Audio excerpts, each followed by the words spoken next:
Hey everyone, welcome back to the fiction world.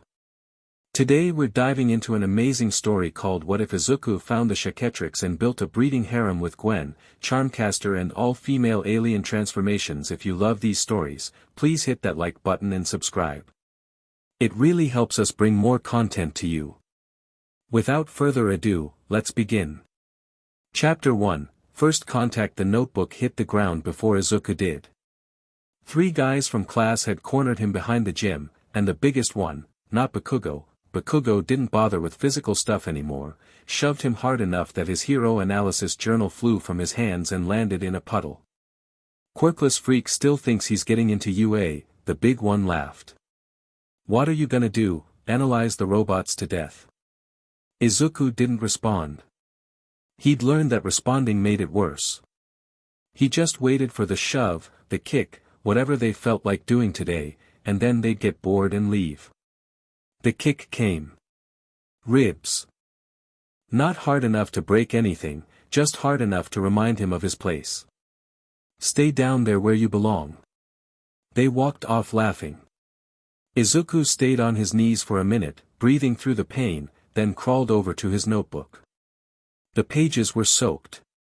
3 months of analysis on pro-hero quirk applications, ruined. He didn't cry. He'd stopped crying about this stuff a year ago. The walk home took him past Dagoba Municipal Beach, a stretch of coastline that had become an illegal dumping ground over the years. Mountains of broken appliances, rusted cars, and random garbage covered what used to be sand. Izuku liked walking past it because nobody else came here. No classmates to avoid. No pitying looks from adults who knew he was quirkless. Just him and the trash. The sun was setting when he saw the light in the sky. At first he thought it was a plane, but it was moving wrong, too fast, too erratic, leaving a trail of green fire across the orange clouds. It screamed overhead, close enough that Izuku felt the heat of its passage, and then it slammed into the garbage pile about 200 meters down the beach. The impact threw junk into the air. A refrigerator landed 10 feet from Izuku. A car door pinwheeled past his head. He should run. That was the smart thing. Call the heroes, let professionals handle whatever just crashed. But Izuku Midoriya had spent his entire life watching heroes from the sidelines, analyzing them, dreaming about being one of them while knowing he never could be. And right now, there might be someone in that crash who needed help. He ran toward the crater. The pod was about the size of a motorcycle, sleek and silver, half buried in a pile of crushed washing machines. Green light pulsed from cracks in its surface. Izuku approached slowly, his heart hammering, and saw that the pod had already started to open. Something inside was glowing. "Hello?" he called out, feeling stupid. "Is anyone?" The pod split open completely, and Izuku got a clear look at what was inside. Not a person. Not an alien either, at least not obviously. It was a device, a gauntlet made of black metal with green circuitry running through it, sized for a human arm, sitting on a small pedestal inside the pod. The green glow intensified. Izuku took a step back. The gauntlet launched itself at him. He screamed, tried to dodge, but the thing moved faster than he could react. It clamped onto his left forearm and immediately started burrowing into his skin, not cutting, but merging, the metal flowing and reshaping and bonding with his flesh at a molecular level. Pain. Incredible, blinding pain. Izuku dropped to his knees, clutching his arm, watching in horror as the gauntlet became part of him. Green light crawled up his veins. His vision went white. Information flooded his brain. Species database loading. Genetic compatibility confirmed. Empathy markers, optimal. Quirk factor interference, null. Host designation, Izuku Midoriya. Bonding complete. What's happening to me? Greetings, Host Midoriya. I am Arya, Adaptive Resonance Intelligence Array. You have been selected as the bearer of the Chaquetrix. The voice was female, calm, and came from inside his head. Izuku looked at his arm. The gauntlet had settled into a sleeker form, black metal covering his forearm from wrist to elbow, with a circular green display on the back of his hand showing alien symbols he somehow understood. Selected, he gasped. I don't, your genetic profile is uniquely suited to the Chaquetrix's functions. You possess no quirk factor interference, which allows for clean transformation matrices. Your empathy markers are in the 99th percentile of all scanned species, which optimizes the breeding protocol. Your adaptive potential, wait, stop. Izuku grabbed his head with his free hand. Breeding protocol? What the hell is a breeding protocol? The Chaquetrix was designed by Asmara, a rogue Galvan scientist, with the purpose of cataloging, transforming, and breeding compatible alien species to prevent genetic extinction across dying worlds. You have been selected as the primary breeding host. Izuku's brain short-circuited. I'm a what? The breeding protocol identifies compatible partners and creates emotional psionic bonds that facilitate reproduction. These bonds cannot be forced. They require genuine mutual attraction that the Chaquetrix amplifies and accelerates. The feelings are real. The connections are real. The device simply removes barriers that would otherwise require years to overcome. I'm 16. Reproductive maturity is confirmed. Age of consent varies by species and culture. The Chaquetrix will not initiate bonds with partners who do not meet local legal standards. Izuku sat down heavily on a broken dishwasher. This wasn't happening. He'd been having a bad day, a bad life, really, and now an alien device had bonded with him and was telling him he was supposed to breed with aliens. Can you take it off? He asked desperately. The gauntlet? Can I remove it? Negative. The Chaquetrix has fully integrated with your biology. Removal would be fatal. Oh. Great. That's great. He sat there for a while, staring at the device on his arm, trying to process. The sun finished setting. Stars came out. The green glow of the Chaquetrix pulsed steadily, like a heartbeat. Host Midoriya, Arya said eventually, you are experiencing psychological distress. May I provide additional context that may alleviate your concerns? Sure. Why not?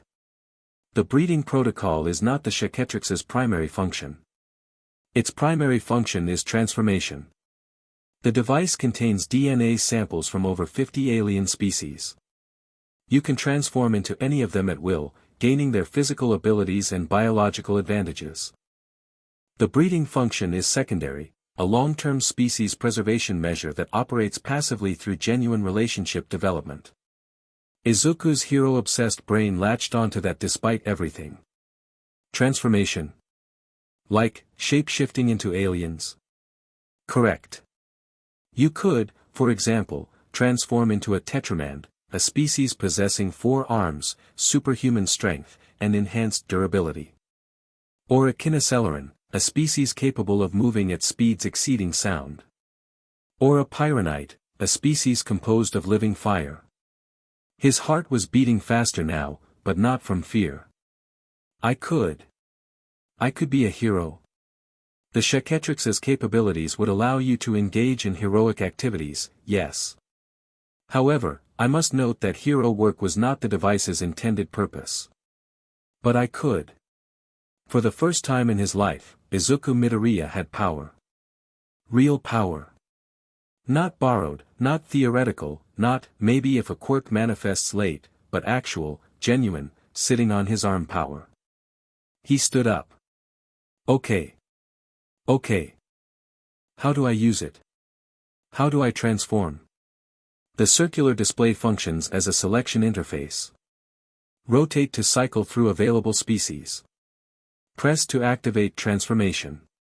Transformation duration is initially limited to 10 minutes, though this will extend as you develop proficiency. Izuku looked at the display. Rotated it with his other hand. Alien silhouettes appeared in the green light, humanoid shapes, some with extra limbs, some with tails, some that barely looked humanoid at all. These are all female. The Chaquetrix contains exclusively female DNA samples. This was a design choice by creator Asmara to optimize the breeding protocol. You will transform into female versions of these species. I'll turn into a girl. The transformations are biologically female, yes. Your consciousness and identity remain intact. Most hosts report the experience as different but manageable. Izuku filed that away as something to process later. Way later. For now, a scream echoed from somewhere in the city. His head snapped up. Hero instincts, drilled into him by years of analysis and obsession, kicked in immediately. Distant sounds of destruction.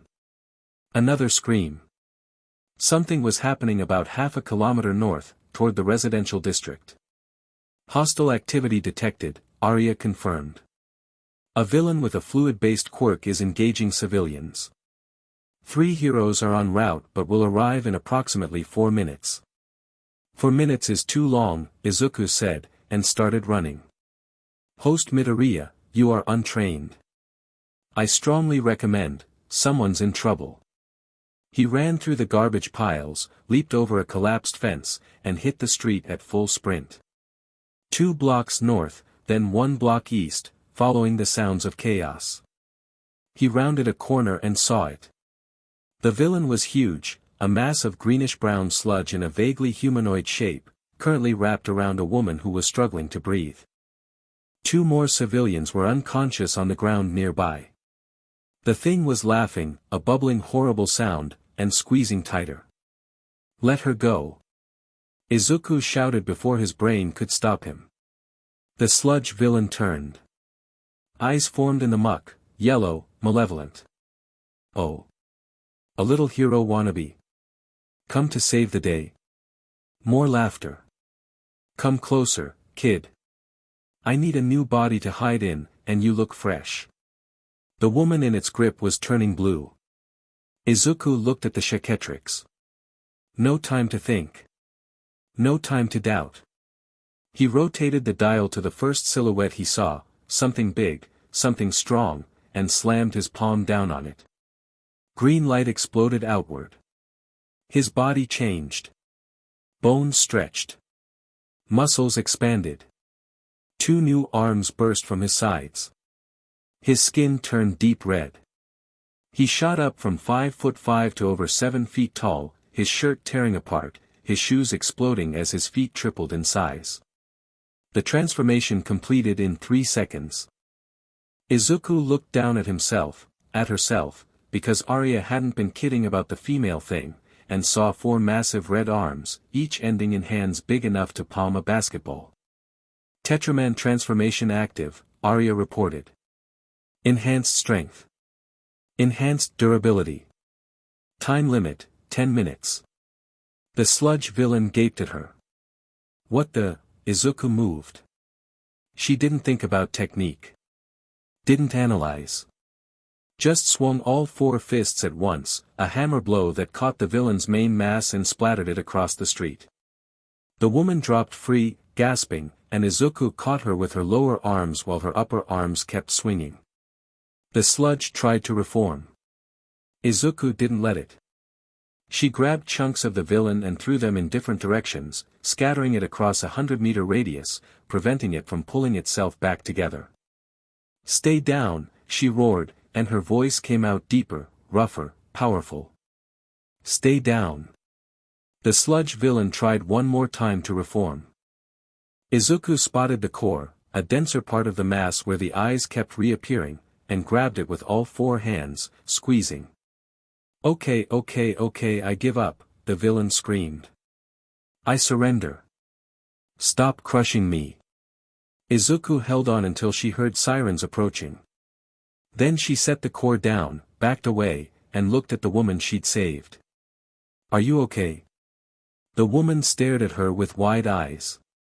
You, what, who, Izuku hadn't thought about this part.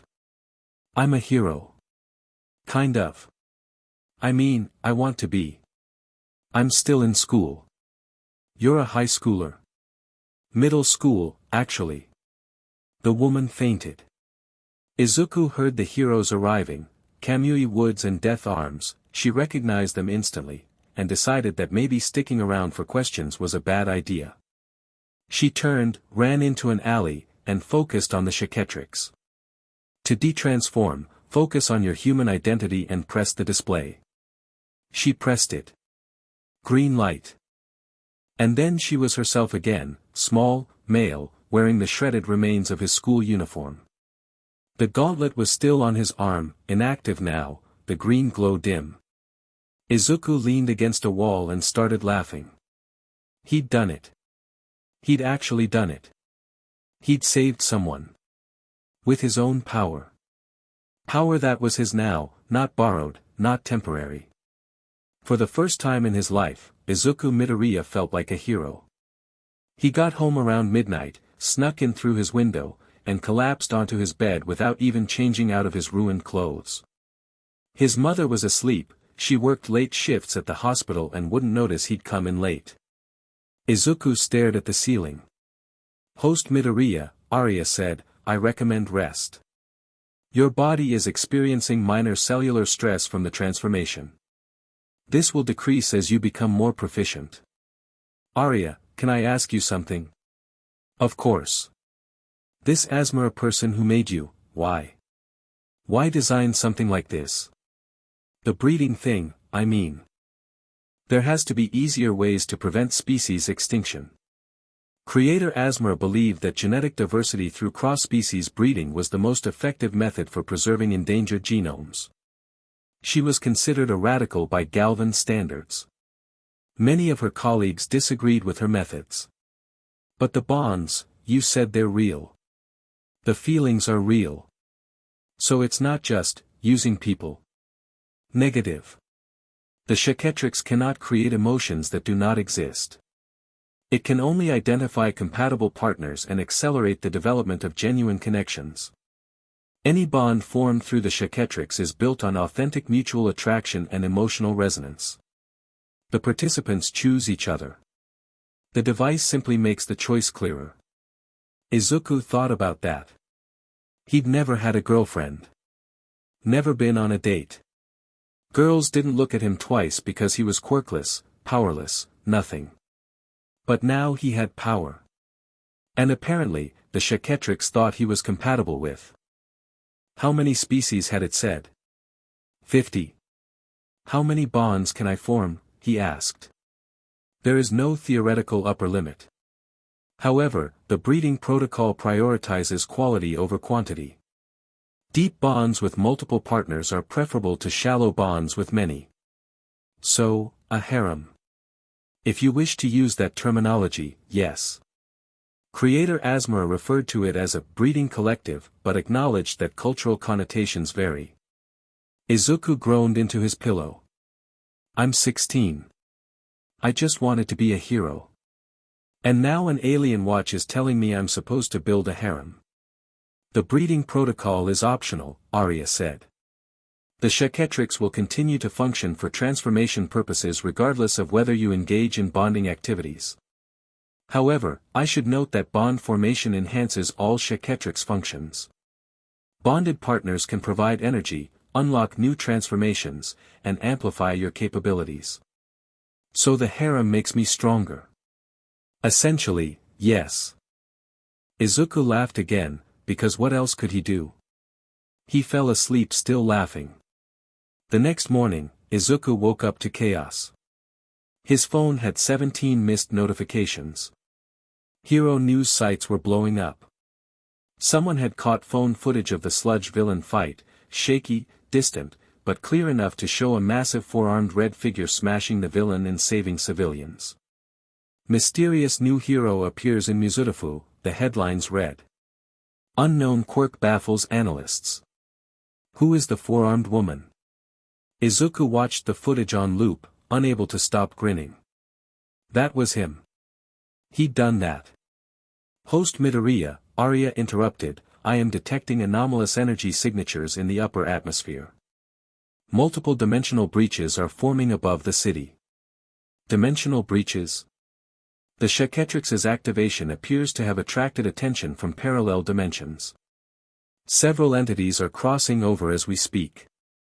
Izuku sat up. What kind of entities? Unknown. However, I am detecting mana-based energy signatures consistent with magical practitioners. 2 individuals are descending toward the commercial district. Arrival in approximately 3 minutes. Can you tell if they're hostile? Unknown. But their trajectory will bring them into contact with local law enforcement, who may misidentify them as villains.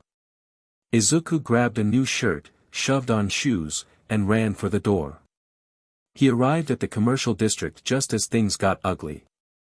2 women had actually landed, falling from the sky and hitting the pavement hard enough to crack it, in the middle of a busy intersection.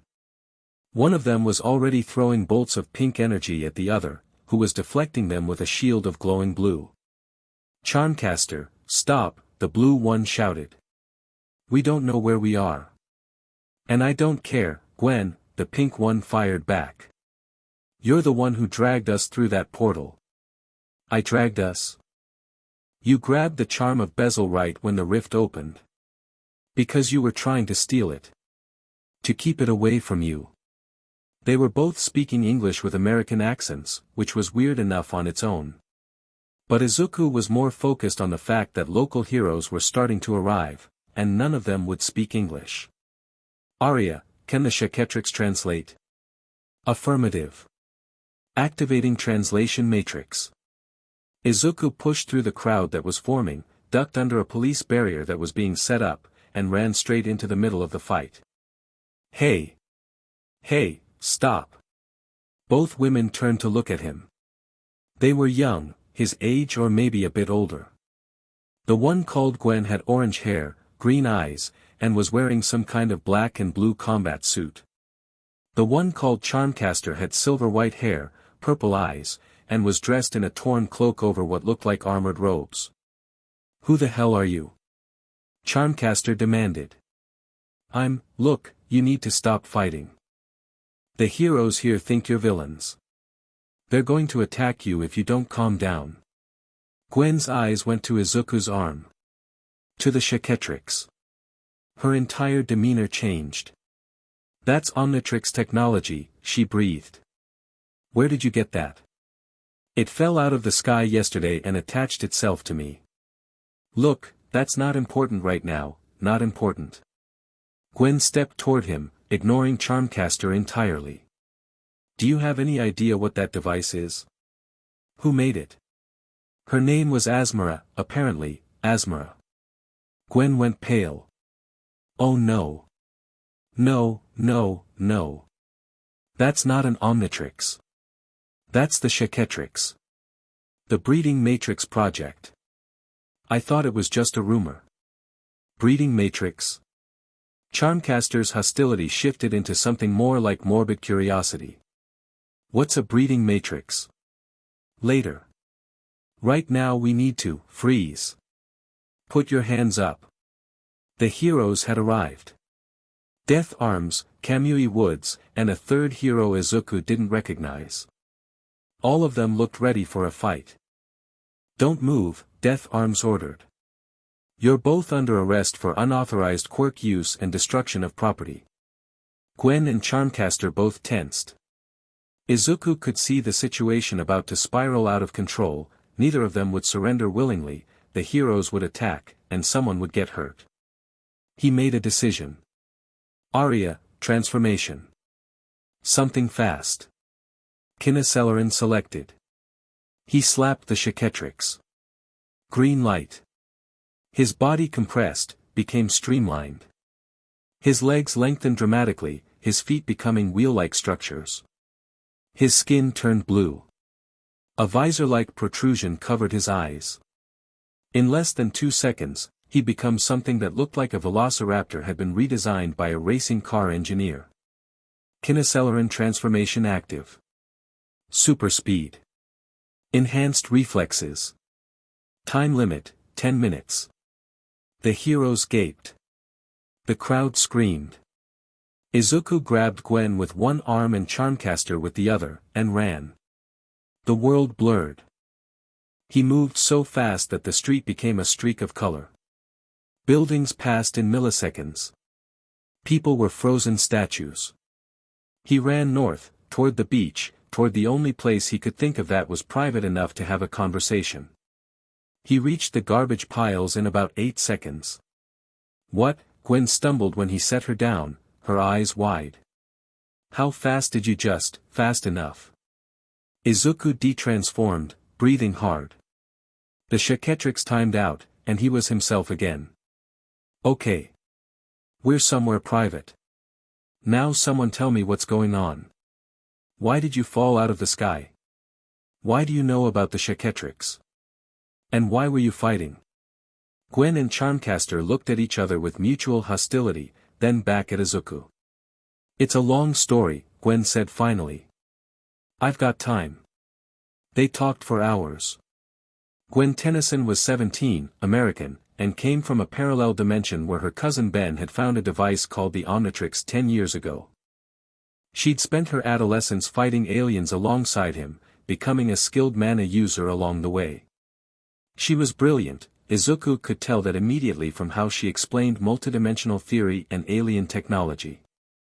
Charmcaster, real name Hope, was 18, from a dimension called Legerdemain, and had spent most of her life learning dark magic from her uncle Hex. She'd clashed with Gwen and Ben dozens of times as a villain before eventually becoming something more like an antihero. She was prickly, sarcastic, and clearly hated being vulnerable. Both of them had been in Ben's dimension when a dimensional rift opened, triggered, Gwen said, by the Chaquetrix's activation. They'd been fighting over a magical artifact when the rift pulled them in. Now they were here, wherever here was. You're in Japan, Izuku told them. A world where about 80% of people have superpowers called quirks. Most of our society is built around hero work, people with strong quirks become professional heroes who fight villains. And you? Gwen asked. Are you a hero? I want to be. I'm applying to the top hero school in a few months. But I don't have a quirk. I'm one of the 20% without powers. Then how do you have the Chaquetrix? Charmcaster asked suspiciously. If you're powerless, why would it choose you? If I may, Arya said, projecting her voice so all three could hear. Gwen jumped. It talks. I am Arya, the Chaquetrix's artificial intelligence. Host Midoriya was selected because his lack of quirk factor interference makes his genetics uniquely receptive to transformation. His empathy markers are also exceptionally high, which optimizes the breeding protocol. There's that phrase again, Charmcaster said. Breeding protocol. What exactly does this thing want him to breed? The Chaquetrix was designed to preserve endangered species through cross-species reproduction. Host Midoriya is compatible with multiple alien species represented in the transformation matrix. The device facilitates bond formation with suitable partners to produce hybrid offspring. Silence. Gwen's face went through several expressions: confusion, realization, embarrassment, more confusion. So you're saying, she said slowly, that this device basically wants him to have babies? With aliens? And other compatible entities? The breeding protocol is comprehensive. How comprehensive? Compatible entity detected, Gwen Tennyson. Mana-based human. High genetic compatibility. High emotional resonance potential. Bond formation, recommended. Gwen turned bright red. It wants, with me, compatible entity detected, hope of legerdemain. Magic-based humanoid. Moderate genetic compatibility. High emotional resonance potential. Bond formation, recommended. Charmcaster's jaw dropped. Excuse me. Izuku wanted to die. Arya, please stop. I was merely providing information. Well, stop providing it. He looked at the two women, both of whom were staring at him with varying degrees of shock and embarrassment. I am so sorry, he said. I swear I didn't know it was going to say that. This thing literally attached itself to me yesterday. I'm not trying to, I would never. Relax, Gwen said, though she was still red. It's not your fault. Asmara was always extreme in her projects. I read about her theories when I was studying alien technology. She believed the only way to save dying species was forced diversification. She was exiled from Galvan Prime for it. So this thing is basically a high-tech matchmaking device designed to make you father an alien army? Yeah, basically. Izuku sat down on a broken washing machine. My life was so normal 24 hours ago. Charmcaster snorted. Normal is overrated. Easy for you to say. You're magic. I was quirkless.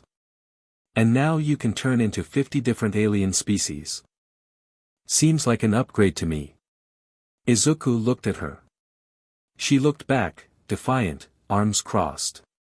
Why aren't you more upset about this? He asked. The Chaquetrix literally just said it wants us to bond, not to screw. There's a difference. Charmcaster shrugged. Besides, I've dealt with worse manipulation. At least this thing says the feelings are supposed to be real. Gwen nodded slowly. She's right. The Chaquetrix can't force bonds. It just identifies compatibility and accelerates development. It's not mind control. But it is influence. Everything is influence. The question is whether the end result is genuine or manufactured. Gwen looked at the Chaquetrix on Izuku's arm.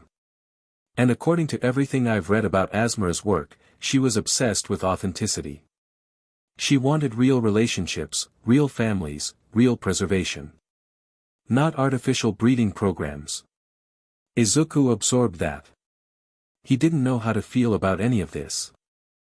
A day ago he'd been a quirkless nobody getting kicked around by bullies. Now he had alien powers and two beautiful women discussing whether they might eventually want to have his babies. His brain was not equipped for this. Okay, he said finally. Let's table the breeding thing. You're both stuck here, right? No way to get back to your dimensions. Not immediately, Gwen admitted. The rift collapsed after we came through. Opening another one would require massive amounts of energy and precise dimensional coordinates. So you need somewhere to stay. We can handle ourselves, can you? You don't speak Japanese. You don't have local currency. You don't have identification. The heroes here already think you're villains. Izuku stood up. Come stay at my apartment. My mom's away this week, she's visiting relatives. You can figure out your next move from there. Gwen and Charmcaster exchanged looks. Why would you help us? Charmcaster asked. You don't know us. Because it's the right thing to do. And because apparently my empathy markers are off the charts, whatever that means. Izuku smiled a little. Also because Arya says we're compatible, and if we're going to be spending time together anyway, we might as well not be enemies. Gwen laughed despite herself. You're kind of weird, you know that. I've been told. Fine. One night. We'll figure things out from there. Charmcaster didn't agree, but she didn't disagree either. She just started walking in the direction Izuku pointed, not waiting for either of them. Gwen fell into step beside Izuku. So, she said, tell me more about this world. You said people have quirks. What kind of powers are we talking about? Izuku's eyes lit up. Finally, a topic he could actually handle. He talked the entire way home. The apartment was small but clean. 2 bedrooms, Izuku gave Gwen his room and set up a futon in the living room for Charmcaster. He'd sleep on the couch. You don't have to do this, Gwen said as she looked around his room. The walls were covered in hero posters, All Might featuring prominently, and notebooks were stacked everywhere. This is your space. I've got the couch. It's fine. She picked up one of his notebooks. Flipped through it. Her eyebrows went up. Did you write all this? Yeah. It's hero analysis. I've been studying professional heroes since I was a kid. Their quirks, fighting styles, weaknesses, team dynamics. This is incredibly detailed. She looked at another page, a breakdown of Endeavor's flame-based quirk, including estimated temperature ranges, fuel consumption rates, and potential counters. You said you were quirkless. How did you learn all this? I watched. That's all I could do. Gwen set the notebook down carefully. She looked at Izuku differently now, not with pity, but with something like respect. You know, in my dimension, my cousin Ben got the Omnitrix by accident. He wasn't anything special before that. Just a kid. But the watch chose him because of who he could become, not who he was. Arya said something similar.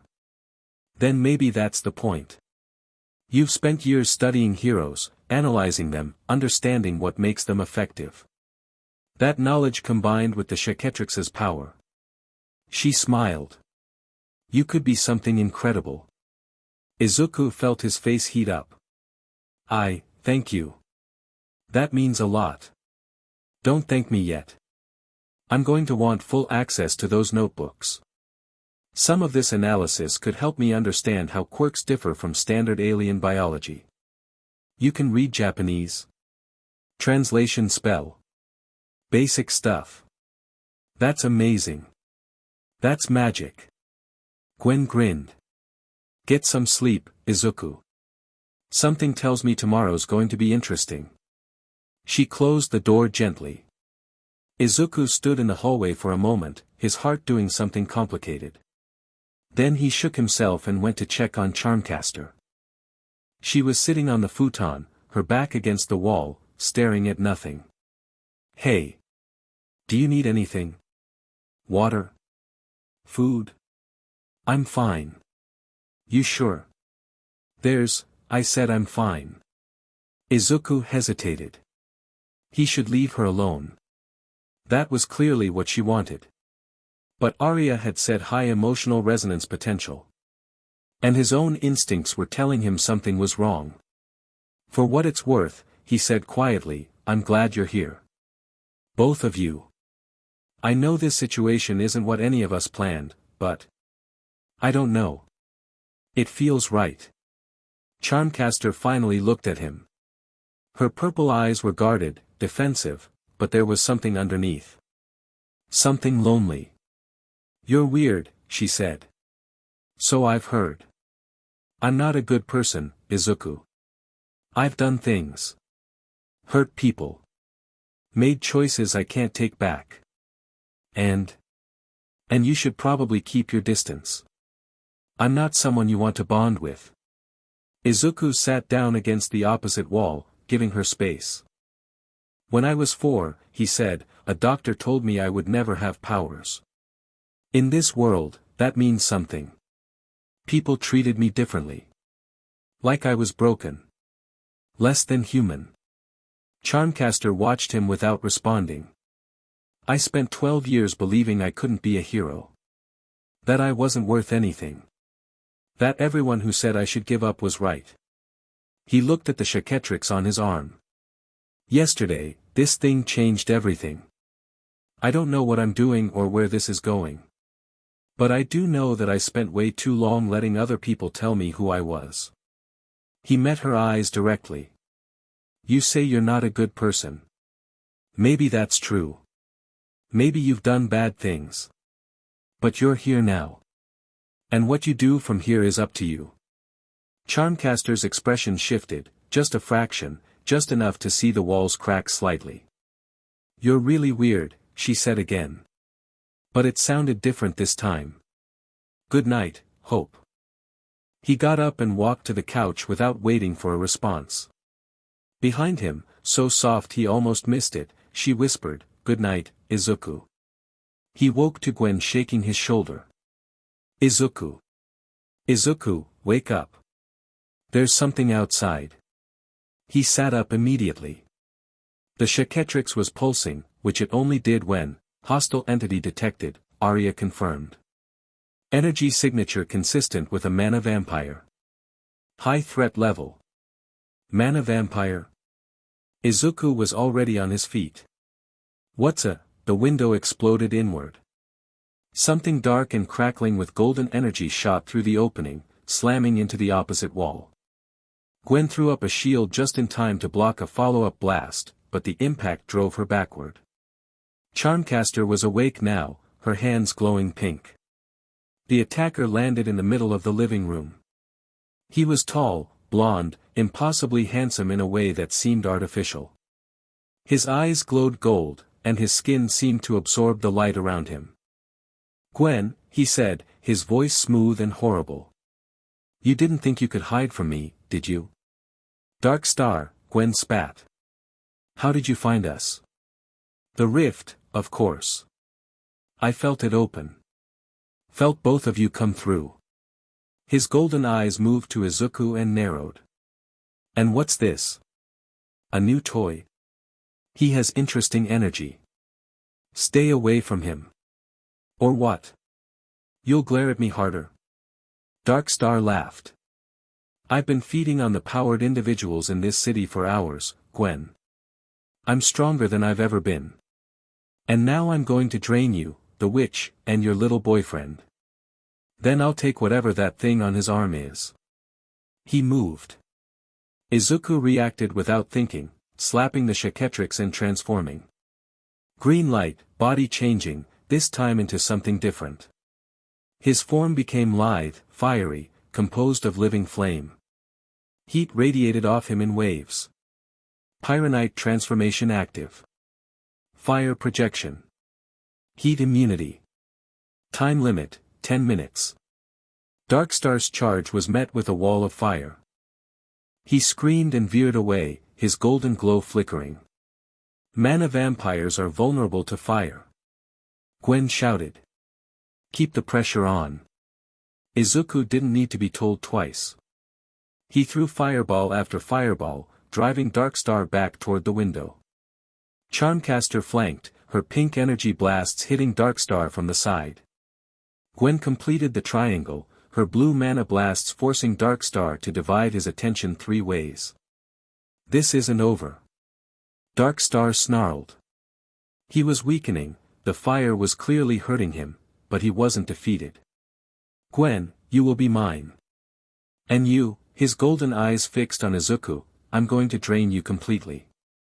Whatever that device is, I want it." He exploded through the window and flew into the night. Izuku detransformed, breathing hard. His apartment was a disaster, broken glass everywhere, scorch marks on the walls, the furniture overturned.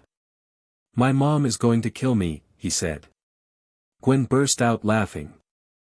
It was slightly hysterical, probably a stress response, but it broke the tension. "Your mother is going to kill you," she repeated. "An energy vampire just attacked us and you're worried about your mom. You don't know my mom."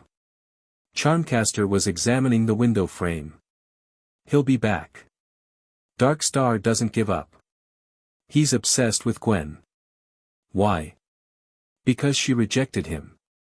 That's how his psychology works. He can't stand not getting what he wants." Gwen's expression darkened. "We dated briefly when I was younger. Before I knew what he was. He did things to me. Drained me. Manipulated me. I barely escaped." Izuku's hands clenched. "He won't touch you again. You can't make that promise. Watch me." He said it with complete conviction.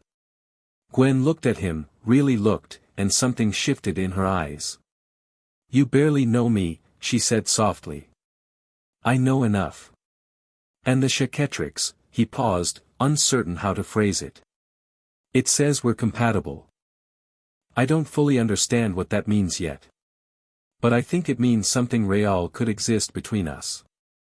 And I'm not going to let anyone hurt someone I might." He stopped himself.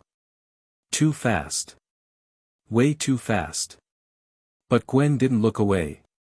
And Charmcaster, watching from the window, didn't mock. "Okay," Gwen said finally. "Okay. We stay together. We train. We figure out Darkstar. And we figure out this." She gestured between herself and Izuku. Whatever this is. Together, Charmcaster added reluctantly.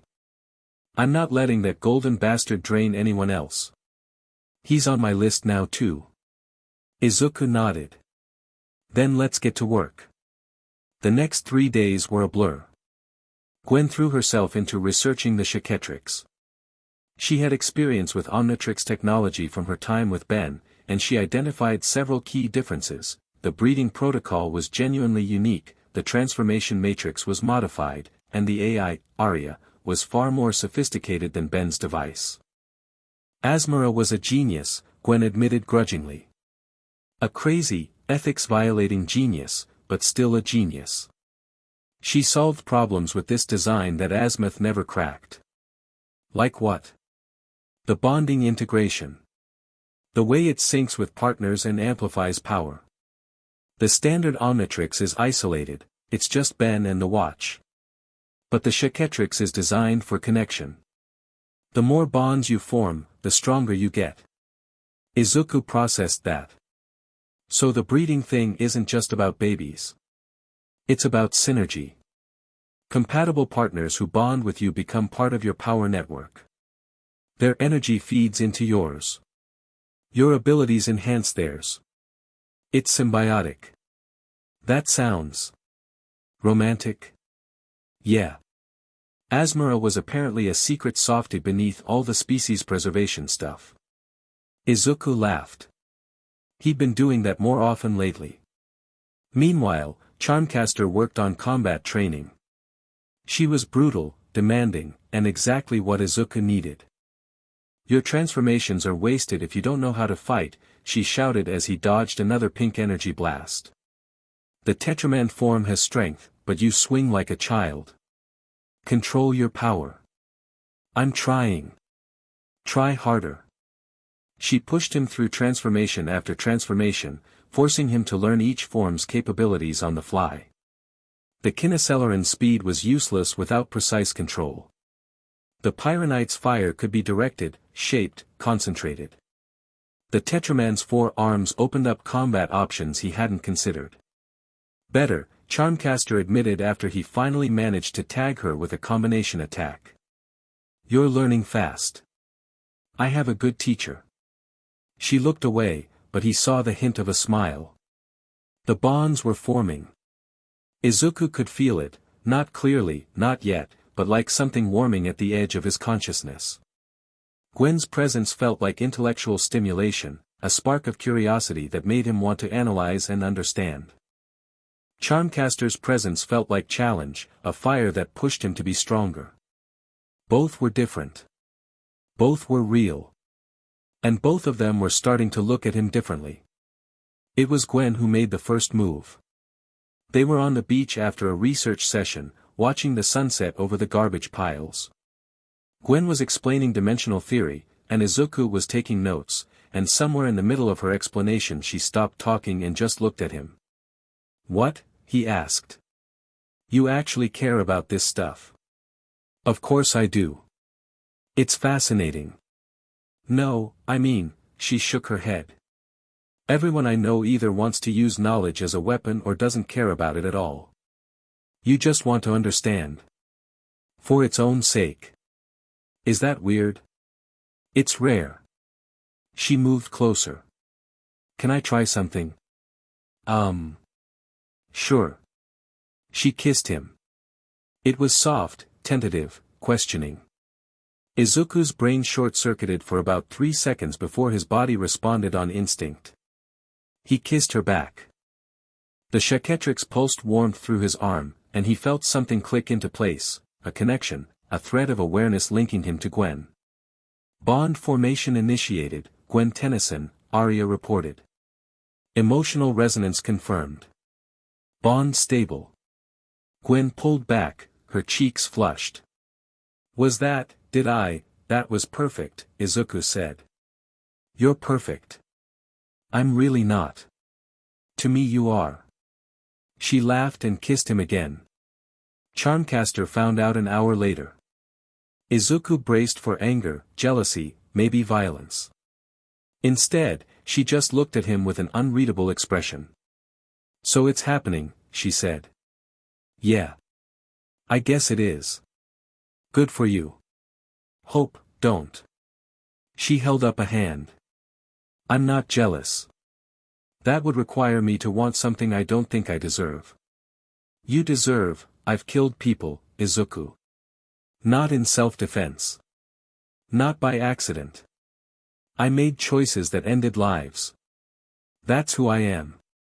He stepped toward her. She stepped back. Don't, she repeated. I can't, I'm not ready for, okay. She stopped. Okay. When you're ready, I'll be here. No pressure. No rush. Just, when you're ready. Charmcaster stared at him like he'd grown a second head. You really are the weirdest person I've ever met, she said finally. I've heard that a lot lately. Most people would push. Try to fix me. Make me their project. You're not a project. You're a person. A person who's done terrible things. And a person who can choose to do better things. Izuku shrugged. The Chaquetrix says we're compatible. That doesn't mean we have to do anything about it. But if it's true, then there's something between us worth exploring. Whenever, if ever, you want to explore it. Charmcaster was quiet for a long time. Then, you're going to make me believe in things again, aren't you? I hope so. I hate you. No, you don't. No. I don't. She walked away before he could respond. But he felt something shift in their connection, not a bond, not yet, but an opening. A possibility. He'd take it. Darkstar attacked again on the fourth night. This time, he'd prepared. This time, he brought backup, 3 local villains he'd recruited by promising them power. All of them had dangerous quirks, a pyrokinetic, a strength enhancer, and someone who could generate force fields. Spread out. Izuku ordered. They were in the industrial district, where Darkstar had lured them with a fake distress signal. Gwen, shields up. Hope, take the pyrokinetic, your magic should counter his flames. Don't call me Hope in combat. Then pick a code name. She blasted the pyrokinetic through a wall. Charmcaster works fine. Izuku transformed, kineceleran form, speed essential for this fight. He blurred toward the strength enhancer, hit him 16 times in 2 seconds, and had him down before the villain knew what was happening.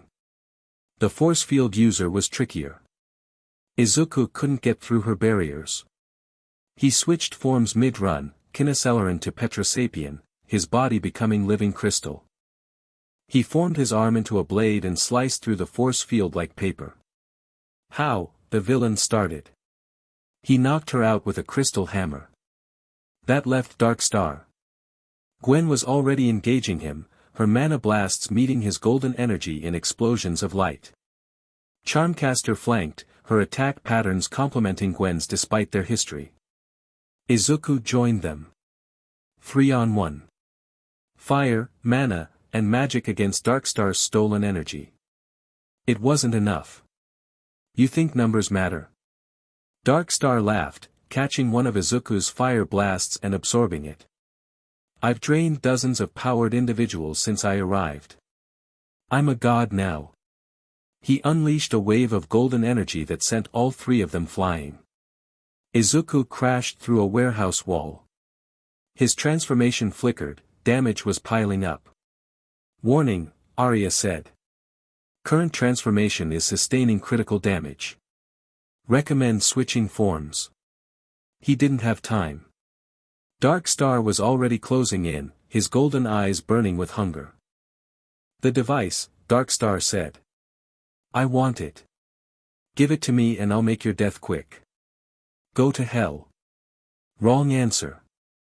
Darkstar reached for the Chaquetrix, and stopped. Pink energy wrapped around his arms. Blue mana encircled his legs. Gwen and Charmcaster, working together, held him in place. Now. Gwen shouted. Hit him with everything. Izuku transformed. Not into a pyronite. Not into anything he'd used before. New transformation unlocked, Kraho. Heat manipulation. Temperature control. He became something new, humanoid but clearly alien, with grayish-pink skin and a body that radiated intense warmth. Esther's species, according to Arya's rapidly delivered data.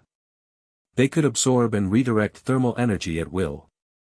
Darkstar's golden power was energy-based. Energy was heat. Heat was his now. Izuku reached out and started pulling. What are you?" Darkstar screamed as his power drained away. The golden glow faded. His stolen energy flowed into Izuku's transformed body like water down a drain. "No. You can't, I won't." "Shut up," Izuku said, and pushed. All the energy he'd absorbed redirected into a single blast of thermal force that hit Darkstar like a freight train. The mana vampire went flying, crashed through 3 buildings, and didn't get up. Izuku detransformed, breathing hard. "Holy crap," Charmcaster said. "What was that?" "New form." Arya unlocked it mid-fight. The Kraho transformation was always available, Arya corrected. However, accessing it required elevated emotional resonance. Your bond with Gwen and your developing connection with Hope provided the necessary energy. "So, we made him stronger?" Gwen asked. "Essentially, yes. Bond energy amplifies transformation capacity. Deeper bonds unlock more powerful abilities." Gwen and Izuku looked at each other. Charmcaster looked at both of them. "Well," she said, "that's certainly motivation to get closer." They secured Darkstar in a containment field and called in the local heroes. Izuku made up a story about being an independent hero in training who'd been tracking the villain, and the pros were too grateful to ask too many questions. After, they walked home through the pre-dawn streets. "That was intense," Gwen said. She was leaning on Izuku slightly, exhausted, her mana reserves depleted. "We almost died," Charmcaster agreed. She was on Izuku's other side, not leaning, but close enough that their shoulders brushed. "We didn't though," Izuku said. "We fought together. We won together. Because of your new transformation. Because of us. All 3 of us." Arya said, "The bonds amplified my power." "That means you both contributed." Gwen smiled tiredly. "So we're a team now?" "Looks like it." Charmcaster was quiet for a moment. Then, "I've never been on a team before." "Not really. Not where people actually cared." Izuku reached over and took her hand. She tensed, then slowly, reluctantly, let her fingers intertwine with his. "You're on this team," he said. "And I care." The Chaquetrix pulsed. "Bond formation initiating, Hope of Legerdemain," Arya announced. "Emotional barriers reducing. Connection stabilizing." "It's not locked yet," Arya added privately to Izuku. "She's not ready. But she's closer than she's ever been." He squeezed Hope's hand gently. She squeezed back. They walked home together as the sun rose. 2 days later, Izuku's mother came back from her trip. Explaining Gwen and Charmcaster was complicated. "Exchange students," Izuku said. "From America. They're, staying with me for a while.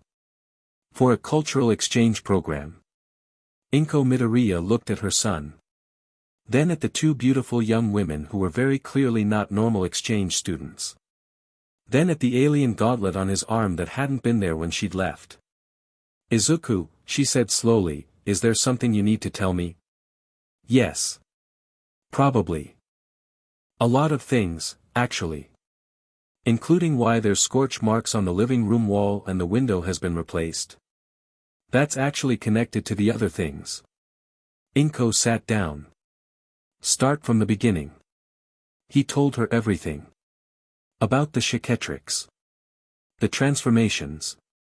The breeding protocol. She turned very red at that part. Gwen and Charmcaster. Darkstar. The fight. Everything. When he finished, Inko was crying. "Mom, my baby," she sobbed. "My quirkless baby has powers now. He can be a hero. He can." She grabbed him in a crushing hug. "I'm so proud of you. I'm so sorry I ever doubted. Mom, it's okay. It's okay. And you're building a harem?" Izuku choked. That's one way to put it. My son is building a harem of powerful women. I need to call your father." "No, wait, don't call him, I need to process." Gwen and Charmcaster watched this unfold with expressions of bemused fascination. "Your mother is very emotional," Gwen observed. "She's been holding a lot in for years. This is actually healthy, probably." "She seems nice," Charmcaster said. "I didn't have that." Izuku looked at her with soft eyes. "You have it now. If you want it. A family?" "A family." Charmcaster's walls cracked a little more. The week before the UA entrance exam, the Chaquetrix did something unexpected. Host Midoriya, Arya announced at 3 in the morning, "The breeding matrix has accumulated sufficient resonance energy to manifest an independent entity." Izuku sat up. "What?" "The transformation matrix contains DNA from multiple species. Normally, you transform into these species temporarily. However, with enough bond energy, the matrix can create a permanent manifestation, an independent being based on the stored DNA. You're saying, an alien is going to appear?" "Correct. The entity will be female, as all matrix samples are female. She will possess her own consciousness and will be inherently connected to you through the Chaquetrix." Before Izuku could respond, the device glowed bright green. A portal opened in the middle of his bedroom. And Luma Red Wind stepped through. She was massive, over 7 feet tall, with 4 muscular arms and deep red skin. Her face was beautiful in an aggressive, warrior kind of way.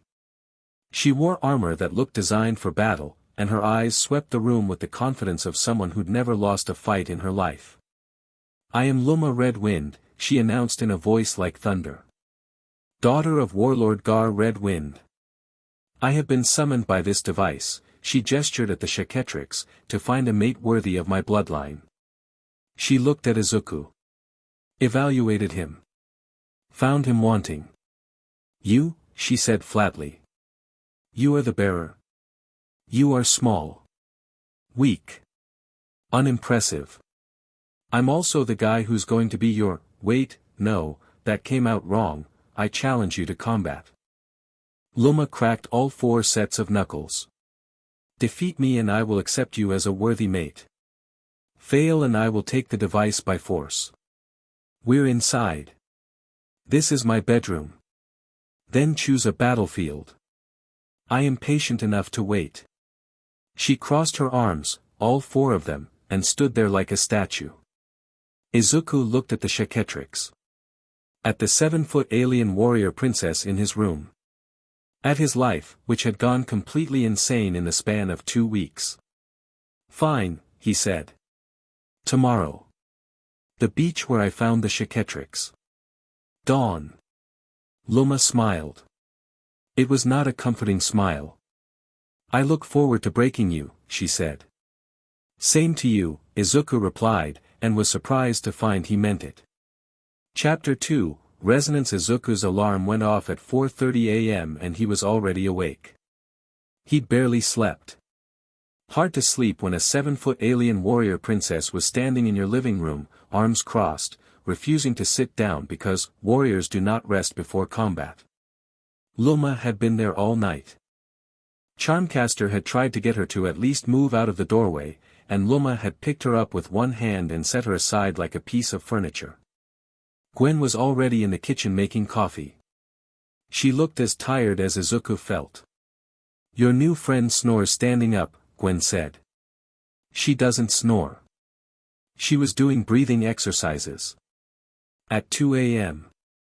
Loudly. Izuku grabbed a protein bar and started stretching.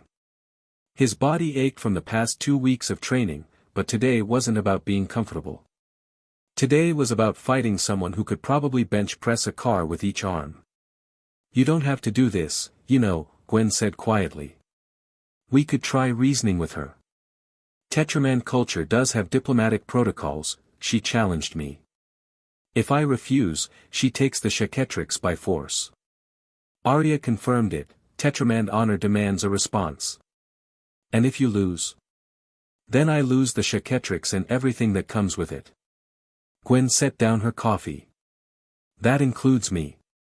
The bond." "Yeah. Then don't lose." She kissed him hard enough that his brain went blank for 3 full seconds. When she pulled back, the Chaquetrix pulsed warm, and he felt their bond strengthen, her confidence flowing into him, her belief that he could do this. "Kick her ass," Gwen said.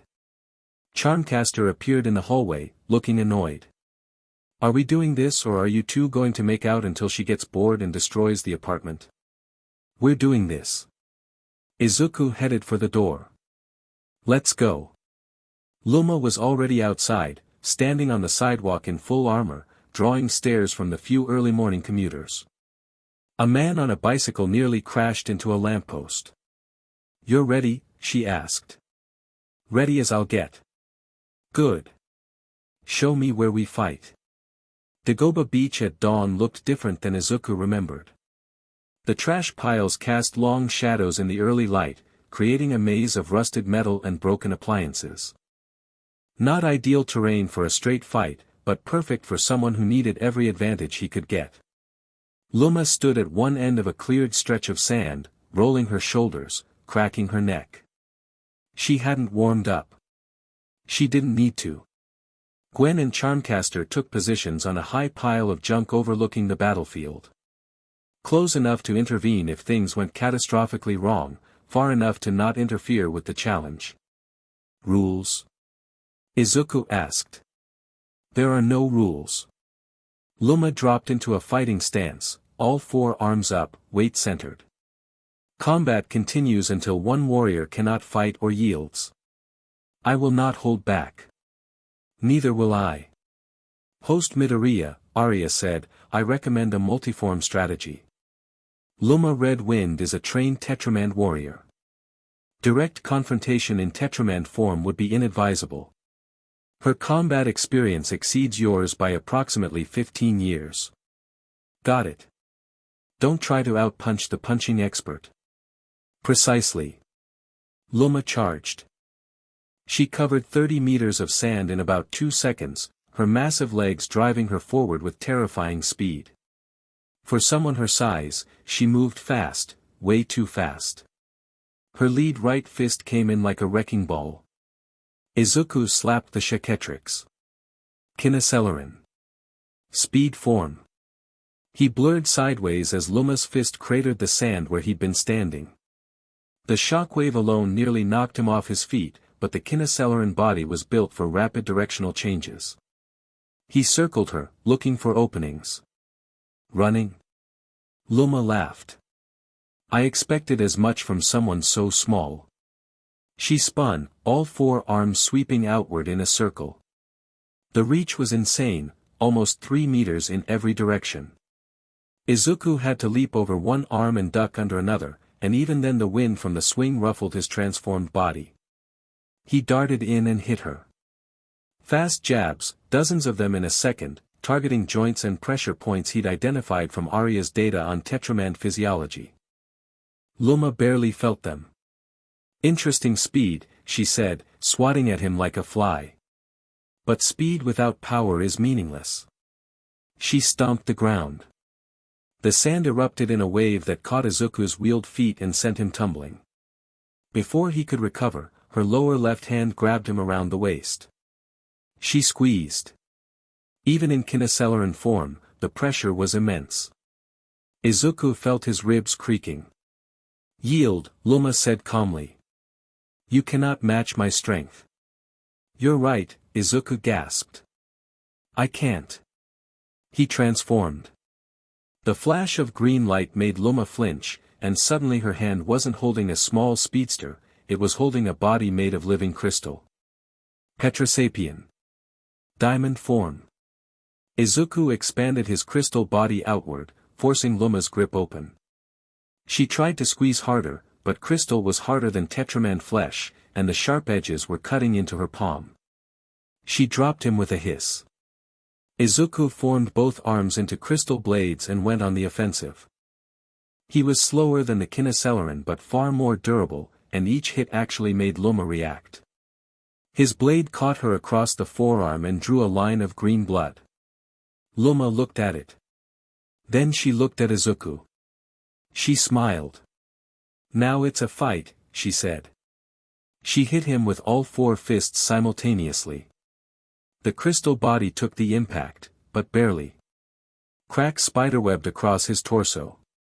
He flew backward, crashed through a pile of old refrigerators, and tumbled to a stop in a crater of sand. Petrosapian form integrity at 40%, Arya warned. "Another hit like that will shatter the transformation." Izuku scrambled up as Luma came charging through the debris. He needed a different approach. Strength wouldn't work. Speed wasn't enough. He needed strategy. He looked at the trash piles around them. Mountains of junk. Metal, glass, rubber, concrete. Arya, the galvanic mechamorph form. Can it merge with non-living matter? Affirmative. Galvanic mechamorphs can merge with and enhance any technology or machinery. Izuku dodged Luma's next punch by rolling sideways and slapped the Chaquetrix again. Green light. His body dissolved into a mass of black and green liquid metal, a galvanic mechamorph, living technology. He flowed across the ground, faster than Luma could follow, and hit the nearest pile of junk. He merged with it. A rusted excavator, half buried in the sand. Izuku's mechamorph body flowed into it, bonded with it, and upgraded it. The engine roared to life. Rust dissolved. Metal reformed. In 5 seconds, the broken excavator became a gleaming machine twice its original size, powered by alien technology, with Izuku's consciousness driving it. Luma stopped. Stared. "What kind of warrior hides inside a machine?" she demanded. "The kind that fights smart," Izuku said through the excavator's newly formed speakers. He swung the excavator's arm. The bucket caught Luma across the chest and launched her 50 meters down the beach. She crashed through 3 trash piles before stopping.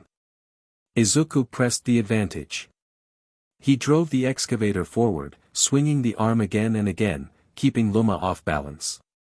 She caught the bucket with all 4 hands on the third swing, her feet digging furrows in the sand as she was pushed backward. "Not bad," she roared. "But machines break." She wrenched the bucket off the arm and threw it into the ocean. Then she grabbed the excavator's body and started pulling it apart with her bare hands. Izuku felt the machine dying around him. He had seconds before Luma tore through to his actual body. So he abandoned the excavator. His mechamorph form flowed out the back, across the sand, and into a different piece of junk, a crushed delivery truck. Then another piece, a motorcycle frame. Then another, a stack of old microwaves. He kept moving, merging with different objects, hitting Luma from different directions. A microwave projectile here, a motorcycle frame launched like a missile there. Luma swatted each one aside, but she was getting frustrated.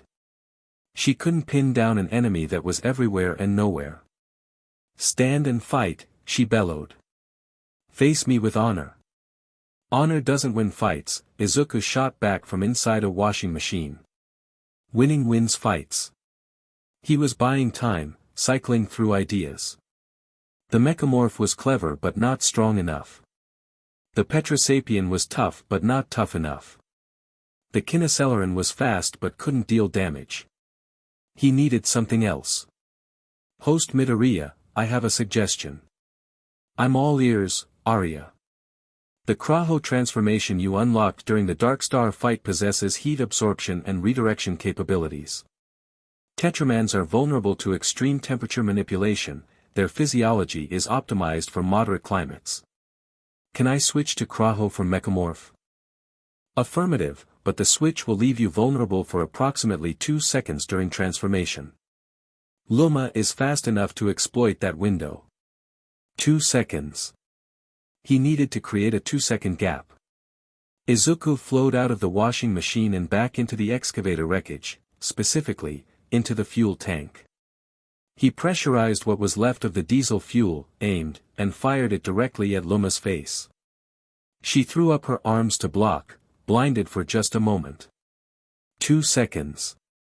Izuku detransformed from Mechamorph and immediately slapped the Chaquetrix again. Green light, body changing, the Kraho form taking shape, humanoid, heat radiating, powerful in ways that weren't about muscle. Luma cleared the diesel from her eyes and saw a different enemy standing in front of her. Another change. She sounded genuinely impressed now. How many forms do you have? Enough. He reached out and started pulling. Heat flowed out of Luma's body. Not dramatically, not painfully, but steadily. Tetramans ran hot, their metabolism generating enormous thermal energy to power their muscles. Izuku was draining that heat, cooling her body, slowing her metabolism. Luma felt it immediately. Her movements became sluggish. Her punches lost force. She threw a right cross that would have killed him 5 minutes ago, and he sidestepped it easily. What are you doing to me, leveling the field? He redirected the stolen heat through his hands in concentrated thermal blasts. Not fire, pure thermal energy, focused and directed. He hit Luma in the sternum and she staggered. Hit her again in the knee and she buckled. But Luma Red Wind was a warrior princess who'd been fighting since she could walk. She didn't fall. She roared, a sound that shook the trash piles around them, and charged through the thermal blasts through sheer willpower. Her hands were shaking, her body cooling, but she was still moving, still fighting, still refusing to lose. She grabbed Izuku by the throat. Impressive, she breathed, her grip weak enough that he could still breathe but strong enough that he couldn't escape. More impressive than anyone I've fought in years. But I will not fall to. Izuku transformed one last time. Tetramand. His body expanded in Luma's grip, forearms bursting from his sides, red skin hardening. He wasn't as strong as Luma, he'd never be as strong as Luma in raw terms. But she was weakened. Cooled. Running on fumes. And he had 4 arms now too. He broke her grip with his upper arms and hit her with his lower ones. 2 fists to the gut, putting everything he had behind them. Luma doubled over. Izuku grabbed her head with his upper hands and drove his knee into her face. She went down. Not unconscious. Tetramans didn't go down that easily. But she was on her knees, breathing hard, her body shaking from the cold and the impacts. Izuku stood over her, 4 fists clenched, breathing hard himself. Yield, he said. Luma looked up at him. Blood trickled from her nose. Her eyes were blazing, but not with anger. With something else entirely. You are small, she said. Weak. Unimpressive by Tetraman standards. I know. You cannot match my strength, my speed, my experience, or my training. I know. And yet you defeated me. She wiped the blood from her face. Not through power. Through intelligence. Adaptation. Refusing to fight on my terms. She stood up slowly, towering over his Tetraman form. In Tetraman culture, a mate who can defeat a warrior through cunning is valued above one who defeats through strength. Strength fades. Cunning endures. She knelt. Not in defeat. In acceptance. I, Luma Red Wind, accept you as my bonded mate. Your battles are my battles. Your enemies are my enemies. Your children, she looked up at him with fierce eyes, will be the strongest warriors the universe has ever seen. The Chaquetrix pulsed. Hard. Green light washed over both of them. Bond formation confirmed, Luma Red Wind. Tetraman Warrior. Bond locked. Full resonance achieved. Izuku felt it slam into place, different from Gwen's bond, which was warm and intellectual. Luma's bond was fierce, hot, an inferno of martial respect and primal attraction. She looked at him and saw a worthy mate. He looked at her and saw strength, loyalty, and a passion that burned like a star. He de-transformed.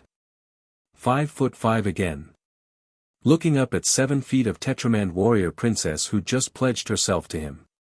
So, he said, I guess you're staying. Luma picked him up with all 4 arms and crushed him against her chest. I am never leaving, she declared. From the trash pile, Izuku heard Gwen say, well. That's going to make the living situation interesting. And Charmcaster, I'm not sharing a bathroom with her. The household dynamic shifted immediately and dramatically. Luma didn't do subtle. She didn't do quiet. She didn't do personal space. She declared herself Izuku's primary protector and refused to let him out of her sight. She cooked, badly, because Tetraman cuisine involved raw meat and something that might have been a rock, and she trained in the living room, which meant furniture got broken on a daily basis. Inko, to everyone's surprise, loved her. She's so enthusiastic. Inko said, watching Luma bench press the refrigerator. And she's very polite. Mom, she threatened to fight the mailman. He was approaching the dwelling with unknown intent. He had a package, Luma. Despite the chaos, things settled into a rhythm. Gwen handled research and strategy. Charmcaster handled combat training and magical theory. Luma handled physical conditioning, which for Izuku meant being thrown through walls until he learned to dodge properly. And the bonds grew. Izuku felt all 3 connections constantly now. Gwen's was the steadiest, a warm current of curiosity and affection that deepened every time they talked, studied, or worked on the Chaquetrix together. Luma's was the loudest, a blaze of warrior's pride and possessive devotion that made her growl at anyone who looked at Izuku sideways.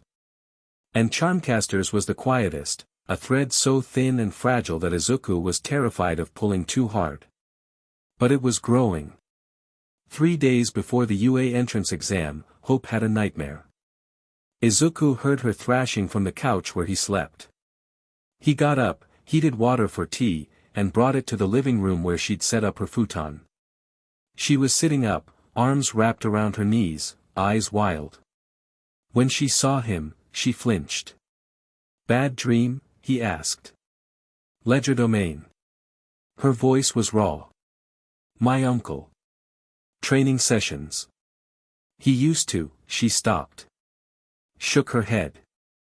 It doesn't matter. Izuku sat down on the floor next to her futon. Not too close. Just close enough. He held out the tea. She took it. Her hands were shaking.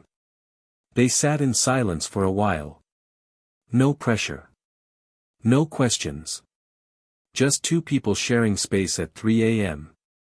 He made me into a weapon, Hope said eventually. That's all I was to him. A tool. A means to an end. Every spell I learned was because he needed me to fight someone or steal something or hurt someone. That's not who you are anymore. How do you know? I've been here 2 weeks. You don't know me. I know you fought Darkstar to protect people you just met. I know you've been training me even though you didn't have to. I know you made Gwen laugh yesterday, actually made her laugh, and you looked surprised, like you didn't know you could do that. Hope stared at her tea. I know you're scared, Izuku continued. Not of me, not of the bond. You're scared of wanting something and having it taken away. Because that's what happened every time before. Her eyes were wet. She didn't look at him. I can't promise nothing bad will happen, Izuku said. But I can promise I'm not going anywhere. And neither is Gwen. And Luma will literally fight a god to protect this family we're building. Family. Hope laughed bitterly. I don't know what that word means. Then let us teach you. She set the tea down. Grabbed his shirt with both hands. Pressed her forehead against his chest. Don't you dare make me believe in something just to take it away, she whispered. I won't. Promise me. I promise. She stayed like that for a long time. Izuku put his arms around her and held on. The Chaquetrix didn't pulse. The bond didn't lock. That wasn't what this moment was about. This was about a broken person choosing to trust someone for the first time in her life. That was more important than any bond. The morning of the UA entrance exam, Izuku woke up to find Luma polishing his shoes. A warrior must look presentable before battle, she declared. It's a school entrance exam, not a battle. All challenges are battles. You will face opponents. You will overcome them. This is war. Gwen had prepared a study packet summarizing everything they'd learned about UA's exam format. Charmcaster had spent the previous evening drilling Izuku on combat reflexes until he could react to attacks in his sleep. You've got this, Gwen said, adjusting his tie. You've been fighting actual aliens and interdimensional energy vampires for 2 weeks. Robots are nothing.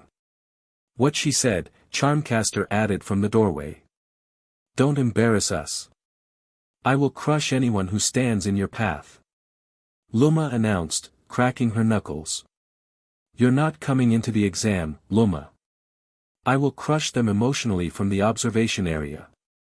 The plan was set. Principal Nizu had been contacted through channels Gwen established using a combination of hacking and magical persuasion. The tiny, genius principal of UA was fascinated by the dimensional refugees and the Chaquetrix, and had agreed to let Gwen and Charmcaster serve as research consultants at the school. Luma was classified as Izuku's support entity, a stretch of the rules, but Nizu loved stretching rules. They all took the train to UA. Luma drew stairs. Lots of stairs. A little kid asked if she was a hero, and Luma said, I am a warrior princess, with such gravity that the kid's mother pulled them to a different car. At the UA gates, Izuku paused. This was the place he'd dreamed about his entire life. The school that produced the greatest heroes in Japan. The school everyone told him he'd never get into. He looked at the Chaquetrix on his arm. At Gwen, standing beside him. At Charmcaster, pretending not to care but clearly nervous on his behalf. At Luma, who'd already identified 3 structural weaknesses in the gate and was deciding which one to exploit if Izuku was denied entry. He was not the same person who'd walked past this gate in his dreams. He walked in. The written exam was easy. Years of hero analysis had given Izuku a knowledge base that went far beyond what the test required. He finished 30 minutes early and spent the remaining time observing the other examinees. Bakugo was there. Of course Bakugo was there. They made eye contact across the testing hall. Bakugo's expression went through confusion. What the hell was Izuku wearing on his arm? Then anger, the usual, then something Izuku had never seen from him before. Uncertainty. Bakugo looked away first. Izuku filed that away and moved on to the practical exam. Present Mike explained the rules from a stage. Destroy robots, earn points. Different robots, different point values. 1 0-pointer, worth nothing but dangerous. The exam took place in Mock City environments. And one more thing, Present Mike added with a grin. There's a secret scoring criteria. Figure it out and you'll go far. Yeah. Izuku was assigned to Battle Center B. He stood at the gate with a crowd of other examinees, sizing them up the way Charmcaster had taught him: threat assessment, capability estimation, tactical positioning. A girl with brown hair and a round face caught his eye. She was standing near the entrance, looking nervous, and she stumbled slightly on the uneven ground. Izuku caught her arm before she fell. Thanks, she said, flushing. That would have been embarrassing. I'm Uraraka. Ochiko Uraraka. Izuku Midoriya. Good luck in there. You too. Nice gauntlet, by the way. Is that your quirk? Something like that. The gates opened. Everyone charged forward. Izuku didn't. He watched the crowd scatter into the mock city, listened to the first explosions as examinees engaged the one-point robots, and assessed the environment. Tall buildings. Narrow streets. Multiple engagement zones.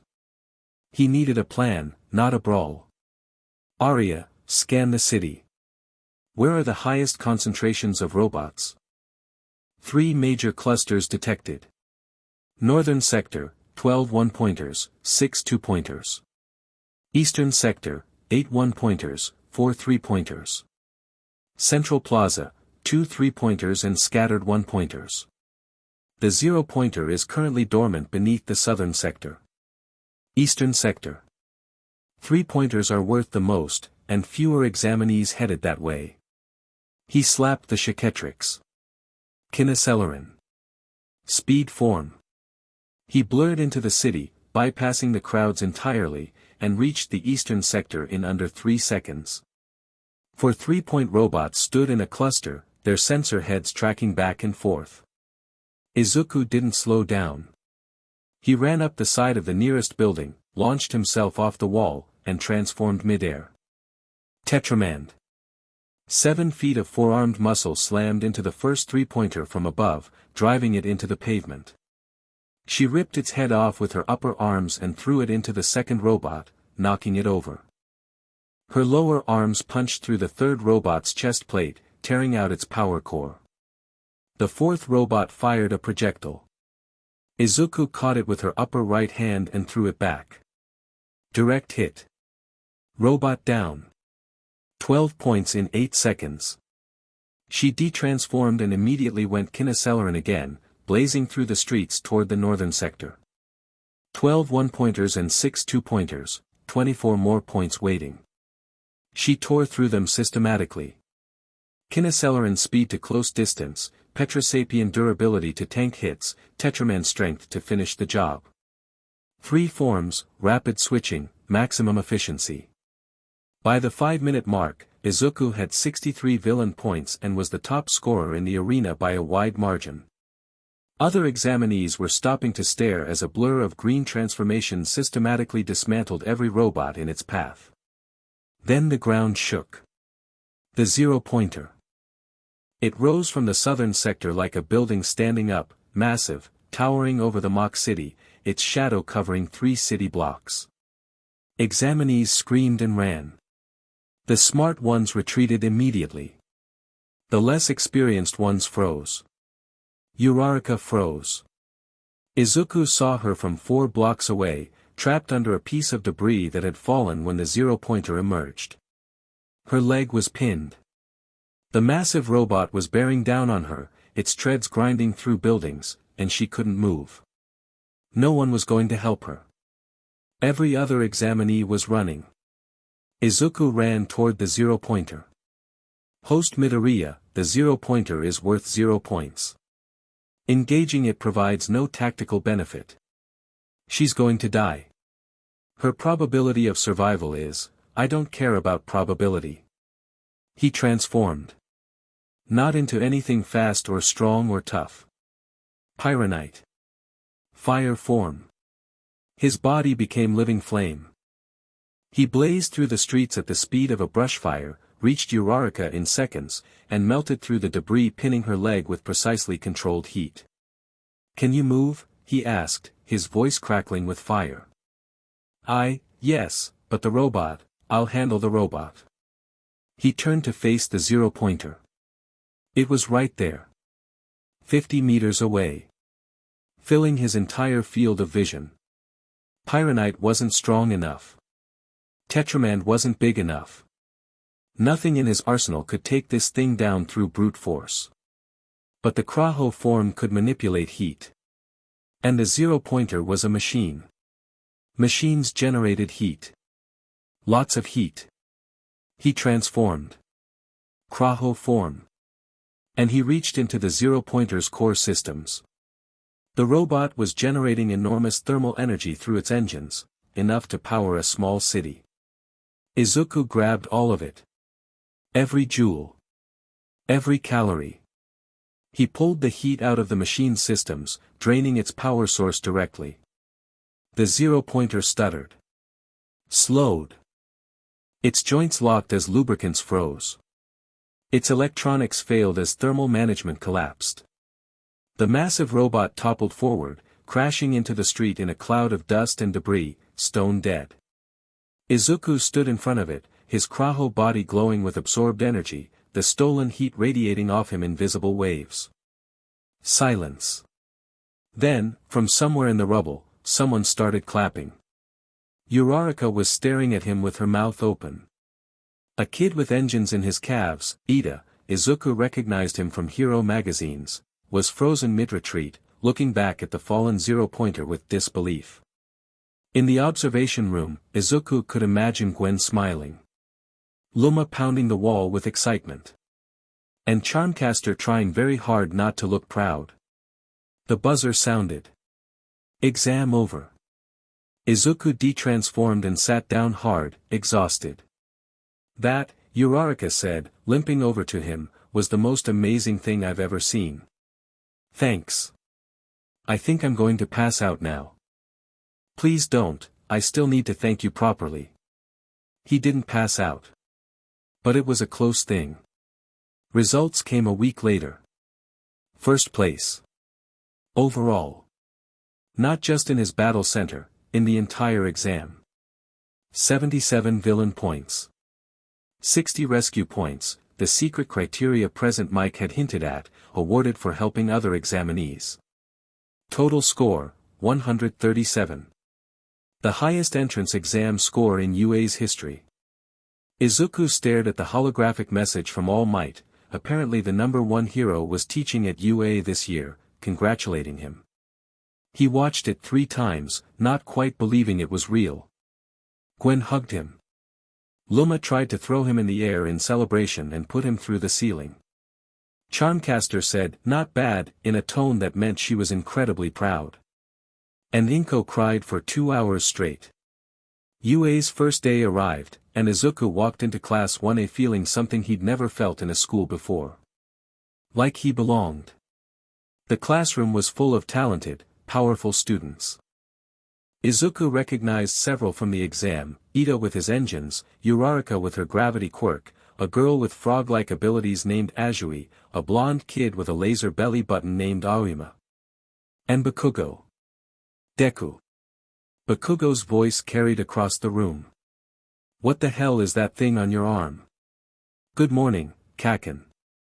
Don't dodge the question. You were quirkless. I know you were quirkless. Now everyone's talking about some shapeshifter who broke the entrance exam record. That was you. Yeah.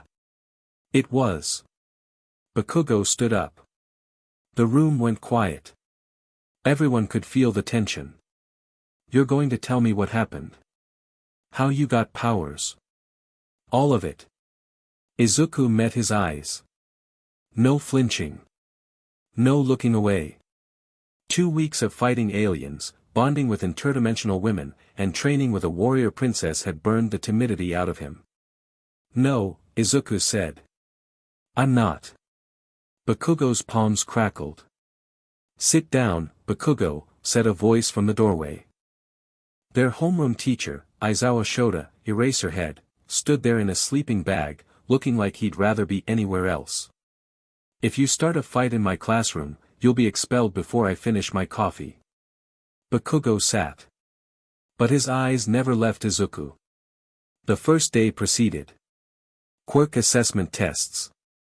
Aizawa's threat to expel the lowest performer. Standard intimidation tactics. Izuku crushed every test.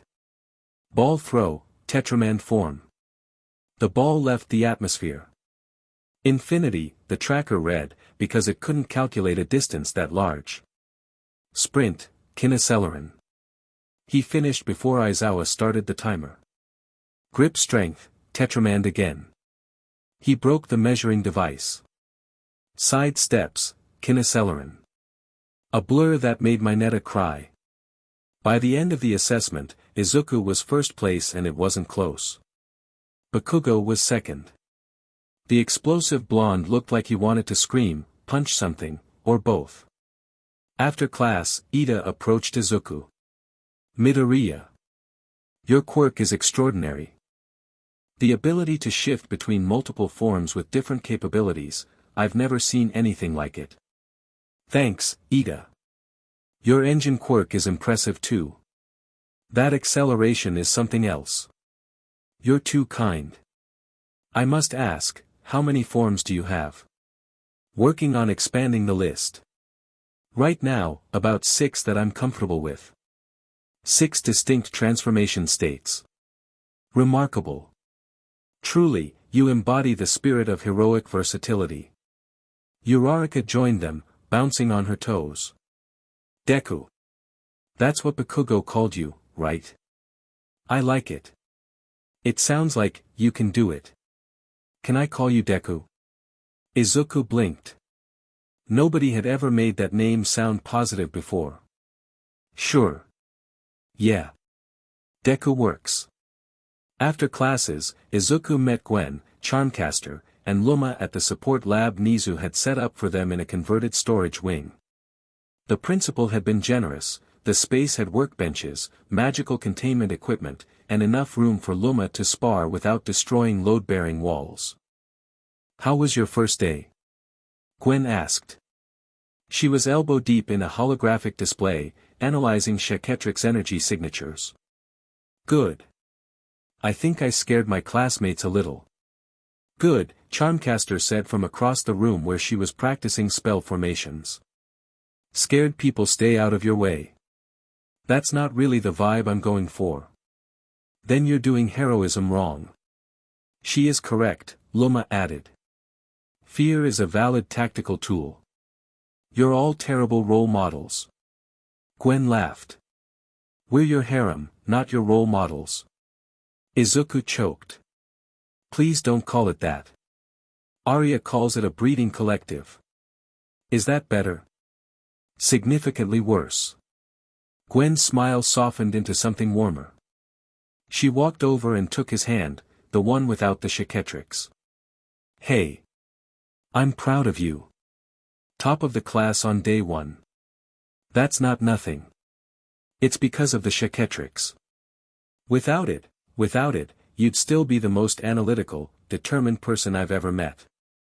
The Chaquetrix gives you tools. You're the one who uses them. She squeezed his hand. Stop selling yourself short. He looked at her. Green eyes, orange hair, a mind that could dissect alien technology and dimensional theory before breakfast. The bond between them hummed with warmth. Thank you, he said. For everything. Thank me by not dying. You heroes seem to have a thing for self-sacrifice and I'm not having it.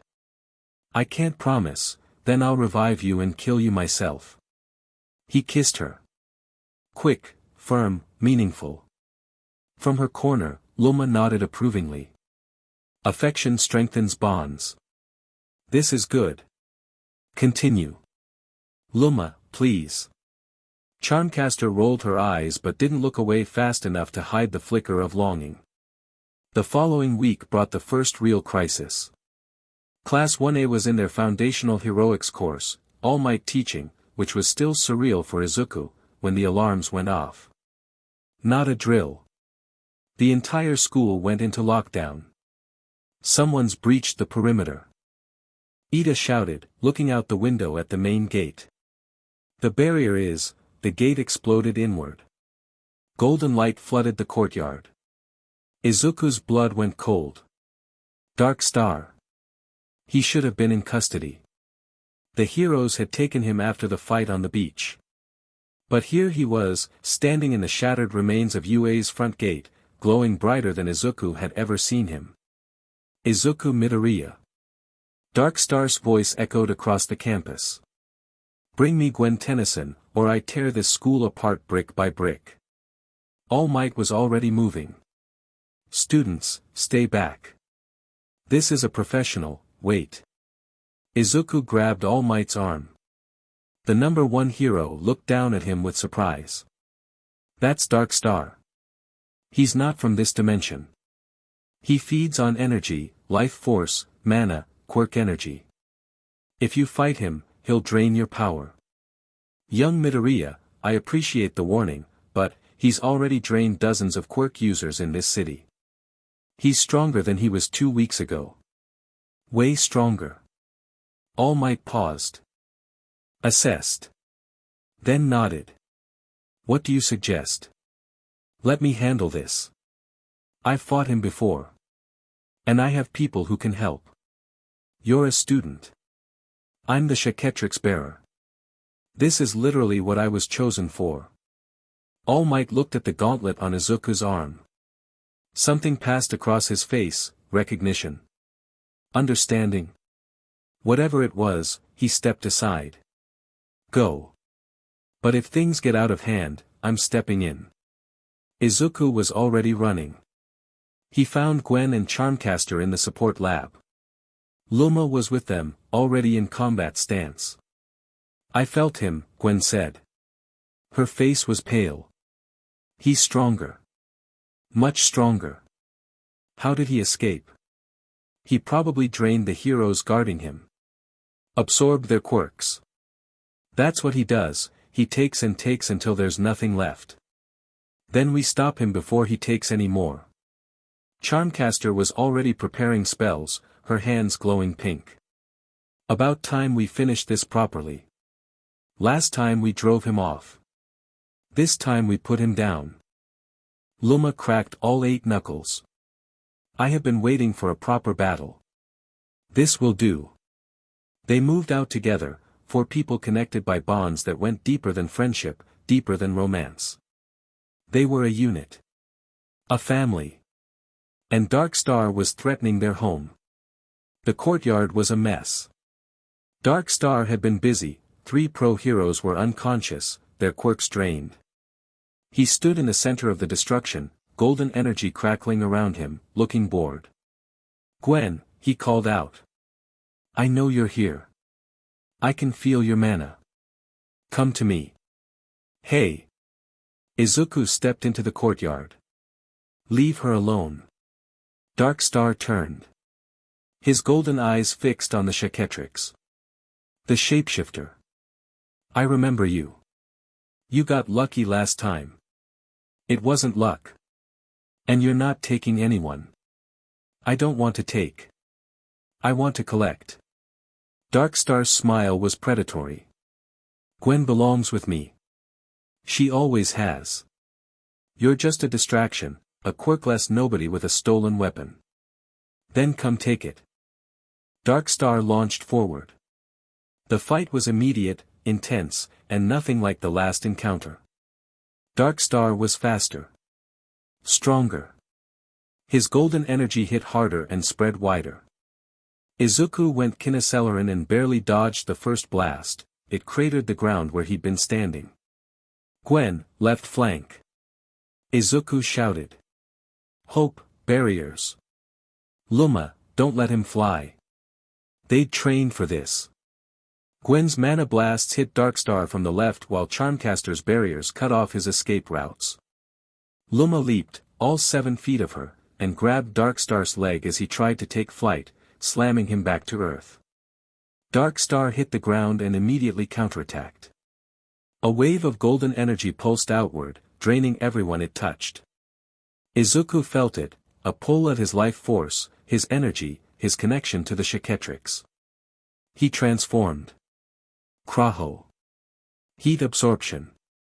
The golden energy was energy. Energy was heat. He pulled it in, redirecting Darkstar's drain right back at him. Impossible. Darkstar snarled. You can't, I can and I am. Izuku pushed. The stolen golden energy converted to thermal force and blasted Darkstar backward. Gwen followed up with a massive mana construct, a giant fist made of blue energy that slammed Darkstar into the ground. Charmcaster layered binding spells over him, pink chains wrapping around his limbs. Luma dropped from above with all four fists raised and drove them into Darkstar's chest like a pile driver. The golden glow flickered. Darkstar screamed. "You think this is over?" he shrieked, struggling against the bindings. "I've been feeding for weeks. I have more power than all of you combined." He burst free of Charmcaster's chains with a surge of stolen energy. The blast sent Charmcaster flying. She hit a wall and didn't get up. "Hope!" Izuku shouted. He was torn. Fight Darkstar or help Charmcaster. For 1 second, he hesitated. Gwen didn't. "I've got her. Focus on him." Gwen ran to Charmcaster's side, her hands already glowing with healing mana. Izuku turned back to Darkstar. The mana vampire was gathering energy for something big. Golden light pooled in his hands, condensing into a sphere of pure destructive force. "If I can't have Gwen," Darkstar said coldly, "then nobody can. I'll drain this entire school. Every student. Every teacher. Every living thing within a mile." He thrust the sphere into the ground.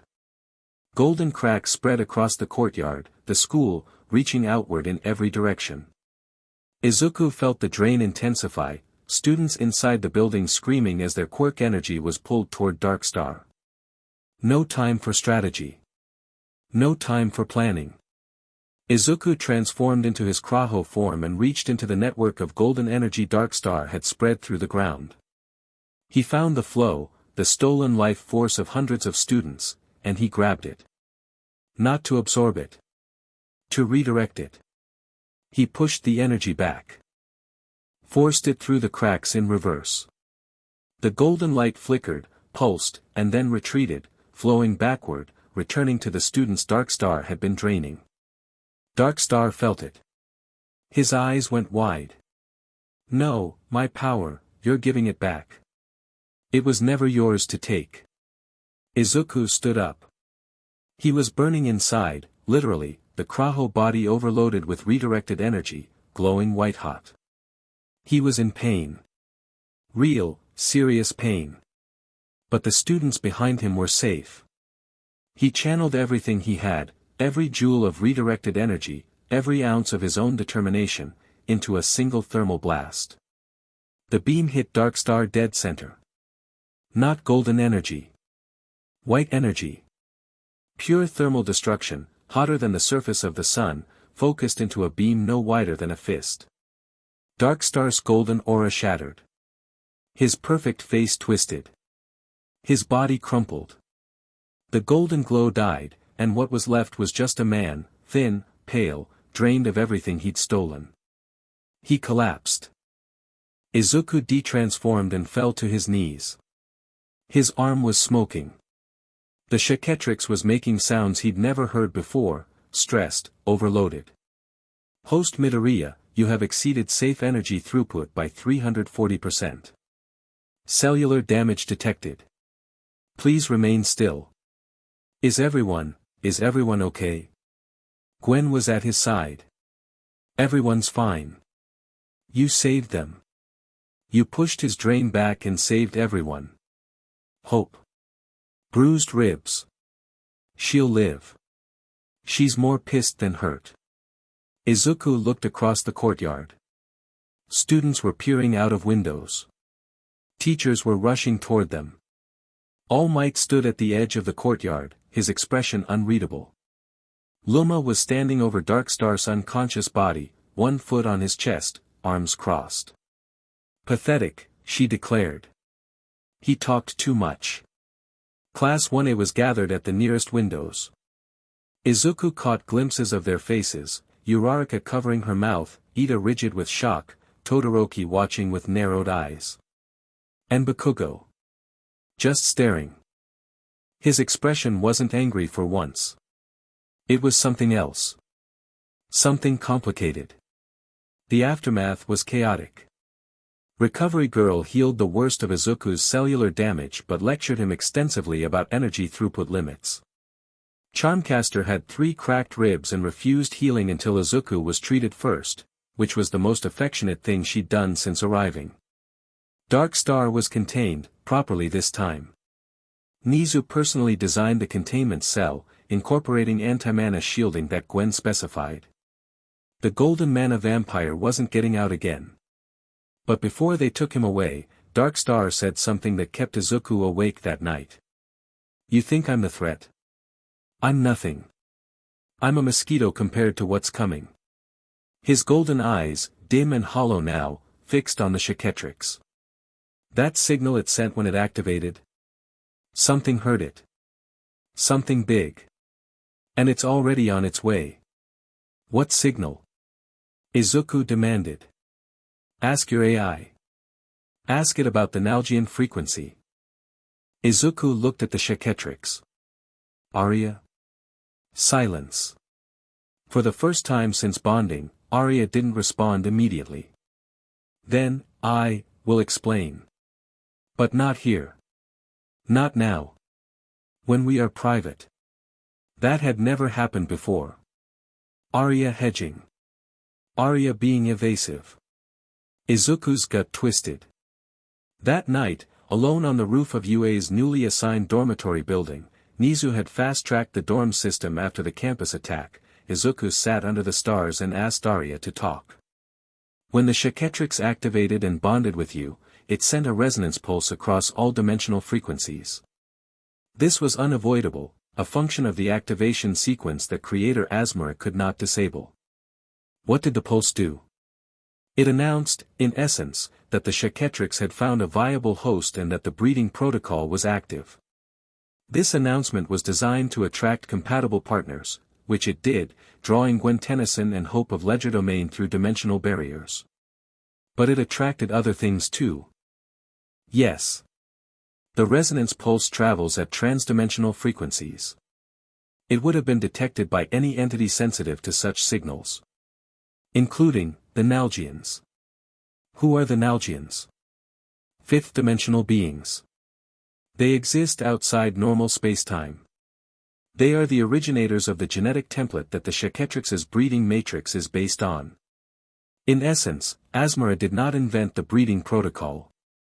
She reverse-engineered it from Nalgian technology she discovered on a derelict ship.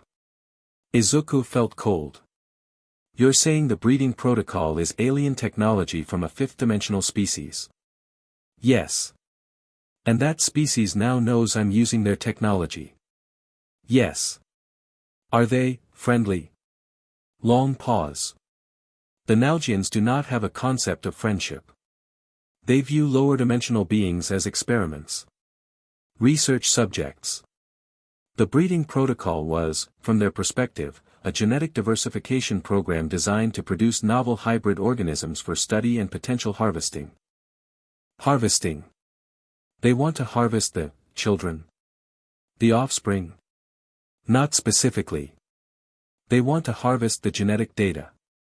The hybrid combinations. The results of the breeding program. They view any offspring produced through the Chaquetrix as intellectual property. Izuku's hands clenched. How long until they get here? Based on the signal's propagation speed and the Nalgians' known transit capabilities, approximately 1 month. 1 month. I should have informed you sooner. I apologize. I was uncertain how to convey this information without causing debilitating psychological distress. You were trying to protect me. Yes. It was an error in judgment. You deserve to know what you face. Izuku sat under the stars for a long time, processing.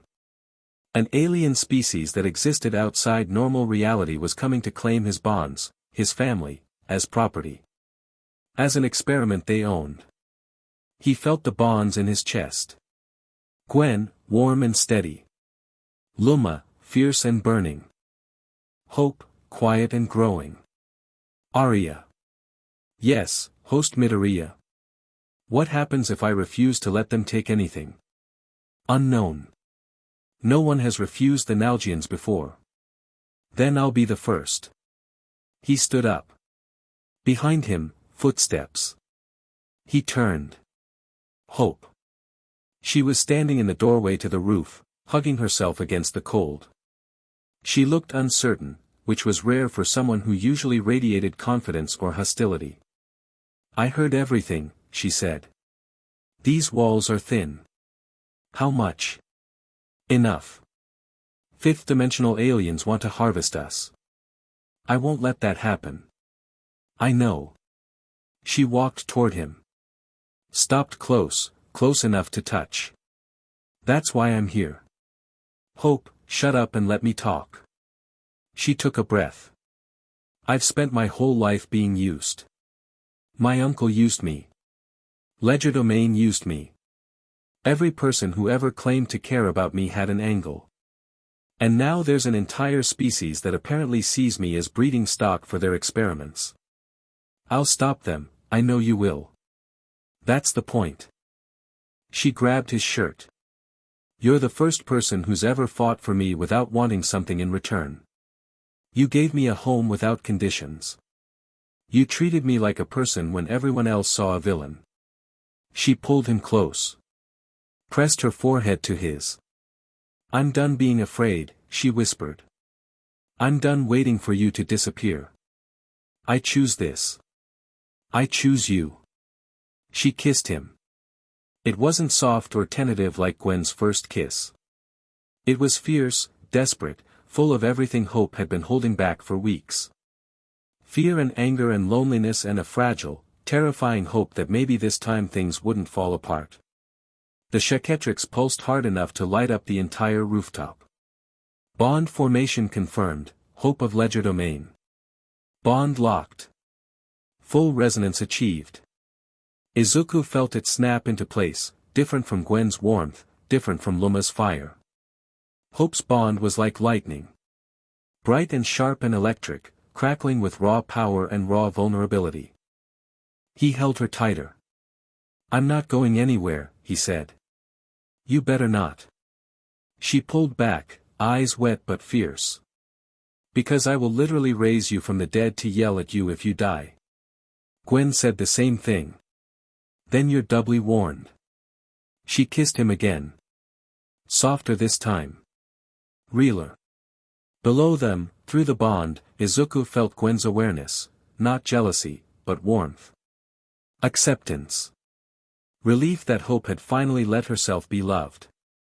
And Luma's bond pulsed with approval. The warrior princess considered this a victory. The next morning, everything felt different. 3 bonds locked. 3 women connected to him through the Chaquetrix's resonance network.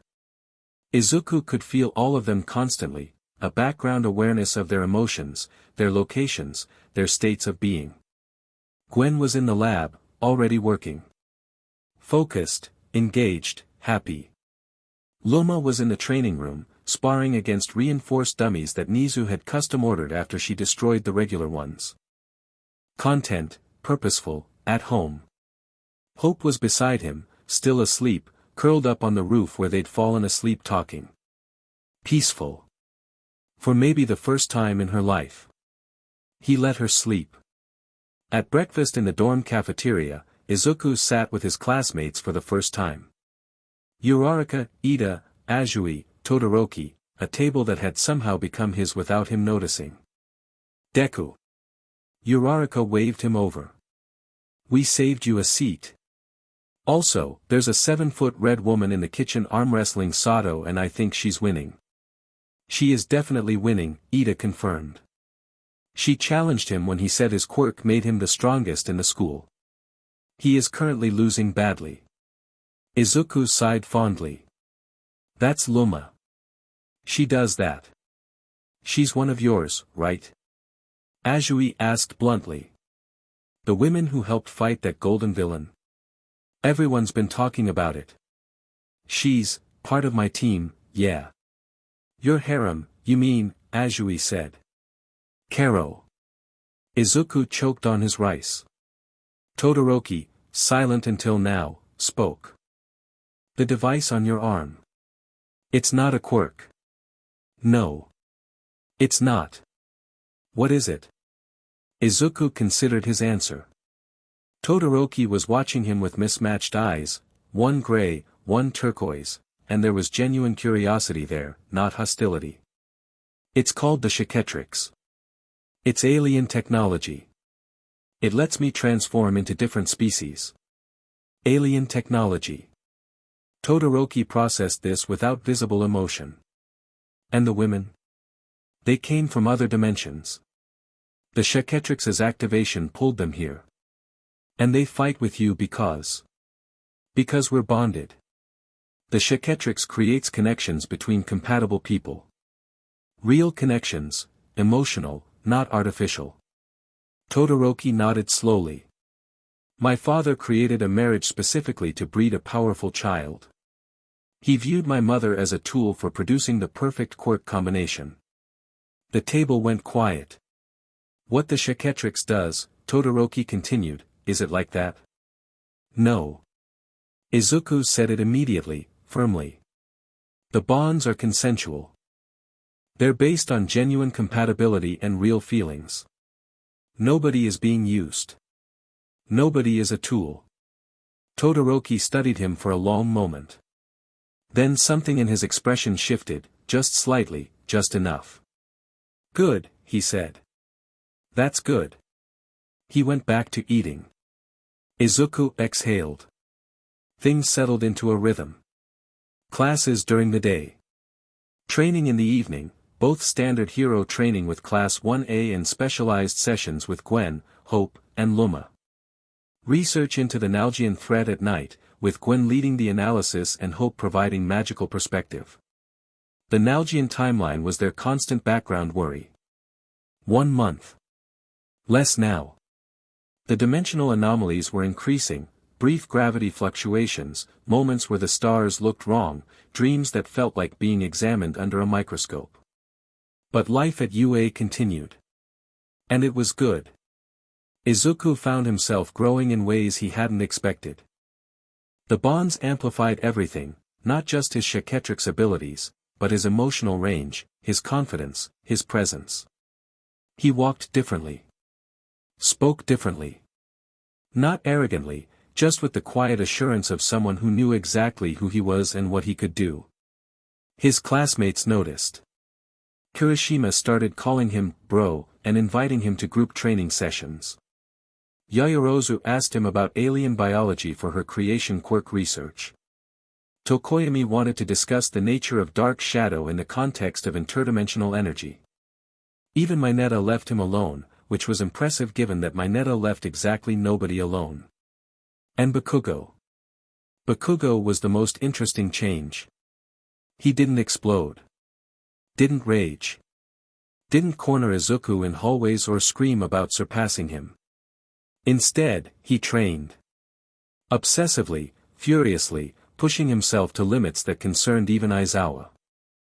He was watching Izuku, studying him, trying to understand how the kid he bullied for a decade had become someone who could fight interdimensional threats. One evening, Izuku was leaving the training room and found Bakugo waiting in the hallway. We need to talk, Bakugo said. Okay. Not here. Roof. They went to the roof. The same roof where Izuku had kissed Hope. The night air was cool. Bakugo stood at the railing, looking out over the campus. His hands were in his pockets. No explosions. No aggression. How long, he asked. How long what? How long did you have that thing before the entrance exam? That watch or gauntlet or whatever? About 2 months. 2 months. And in 2 months you went from quirkless to the strongest person in our class. That's an oversimplification. Shut up, I'm talking. Bakugo's jaw tightened. I spent my whole life being told I was the best. My quirk was the strongest. My future was guaranteed. And then you showed up with alien tech and blew past everything I'd worked for in 2 months. Kaken, I'm not done. Bakugo turned to face him. I bullied you. For years. Because you were quirkless and I couldn't stand the idea that someone without power could still want to be a hero. That scared me. And I dealt with it like a piece of shit. Izuku stared. In 14 years of knowing Bakugo, he had never heard anything remotely like this. I'm not apologizing, Bakugo said quickly. Apologies are words and words don't mean anything. But I'm telling you, I see what you're doing. The transformations, the bonds, the way you fight. It's not just power. You're strategic. Adaptive. You fight like someone who's been studying heroes his whole life. I have been. Yeah. I know. And I ignored that because admitting you were smart meant admitting I was wrong about you. Bakugo's hands clenched in his pockets. I'm not wrong about a lot of things. But I was wrong about you. Silence. What do you want me to say? Izuku asked. Nothing. I just needed you to know that I know. Bakugo turned back to the railing. Next time there's a big fight, the kind where the world's ending, I'm going to be there. And I'm going to be strong enough to matter. Not because of some alien device. Because of me. I never doubted that. Bakugo looked at him sharply. Then something almost like a smile crossed his face before he killed it. Whatever, nerd. Get out of here before someone sees us and thinks we're having a moment. We are having a moment. We absolutely are not. Move. Izuku moved. But he was grinning as he walked away. Behind him, so quiet he almost missed it, Bakugo said, Deku. Izuku stopped. Don't lose to whatever's coming. I refuse to be second to someone who got taken out by space aliens. Wouldn't dream of it, Kaken.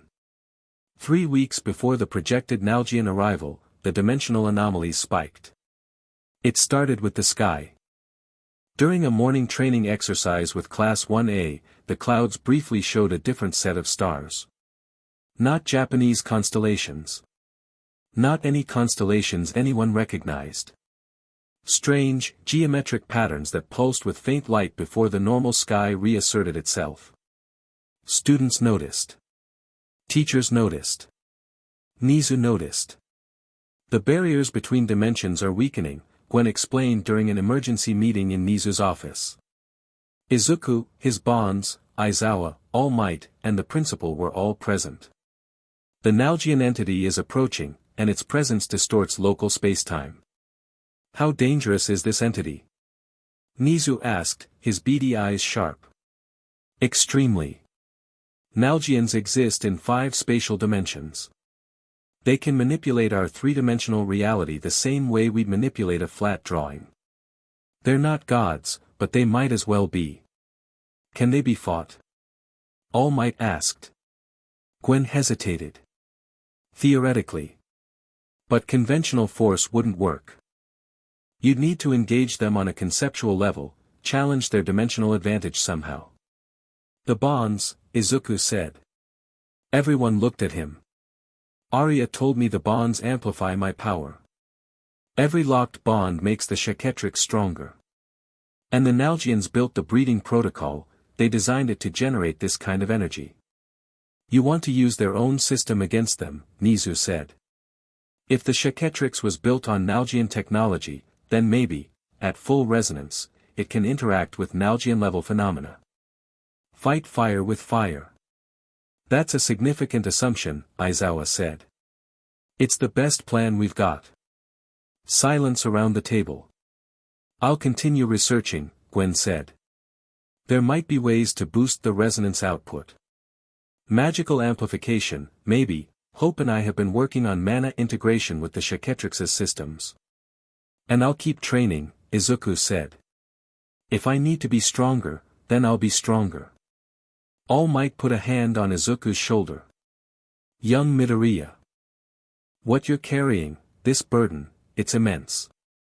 You don't have to carry it alone. I'm not alone. Izuku looked at Gwen. At Hope. At Luma, who was standing by the door with her arms crossed, looking ready to fight the entire 5th dimension single-handedly. I've never been less alone. The Chaquetrix pulsed. 3 bonds hummed in harmony.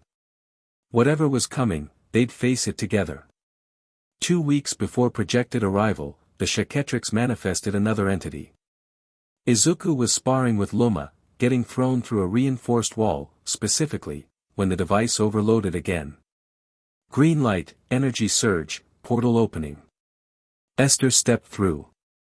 She was shorter than Luma, about Izuku's height, with grayish-pink skin and a warm smile that seemed genuine. Unlike Luma's aggressive entrance, Esther looked around the training room with curiosity rather than challenge. "Hi," she said. "I'm Esther. The Chaquetrix told me there was someone worth meeting here. I'm Izuku." He wiped plaster dust off his face from the wall Luma had just put him through. "Welcome to my life, I guess." Esther laughed. "You look like you're having fun." "He is improving," Luma declared proudly. "He only went through one wall this time. Last week it was 3. 3 walls. That does sound like improvement." Esther didn't challenge him to combat. Didn't demand proof of worthiness. She just talked to him. Asked about his world, his friends, his goals. She was warm, grounded, emotionally steady in a way that none of his other bonds were. Gwen was brilliant but sometimes got lost in her own head. Hope was passionate but volatile. Luma was loyal but intense. Esther was the calm center, the person who listened more than she spoke and saw things others missed. Their bond formed quietly over the next few days. No dramatic fight, no emotional confrontation. Just genuine connection, building steadily through shared meals, quiet conversations, and the simple comfort of being understood. Bond formation confirmed, Esther of the Kraho. Bond locked, Arya announced on the 3rd day, almost as an afterthought. Izuku hadn't even needed to kiss her. The bond locked when Esther fell asleep on his shoulder during a movie night and he carefully covered her with a blanket without waking her. For bonds now. The Chaquetrix's resonance network was stronger than ever. And the Nalgian drew closer. The dreams were getting worse. Izuku dreamed of vast intelligence. Not malicious, not exactly, but alien in a way that made human malice seem quaint. The Nalgian didn't think in terms of good and evil. It thought in terms of data and specimens. Experiments and results. It was examining him. His bonds. His potential offspring. Cataloging everything. Subject 001, Izuku Midoriya. Host. Genetic baseline, human, quirkless variant. Bond network, 4 active connections. Breeding potential, exceptional.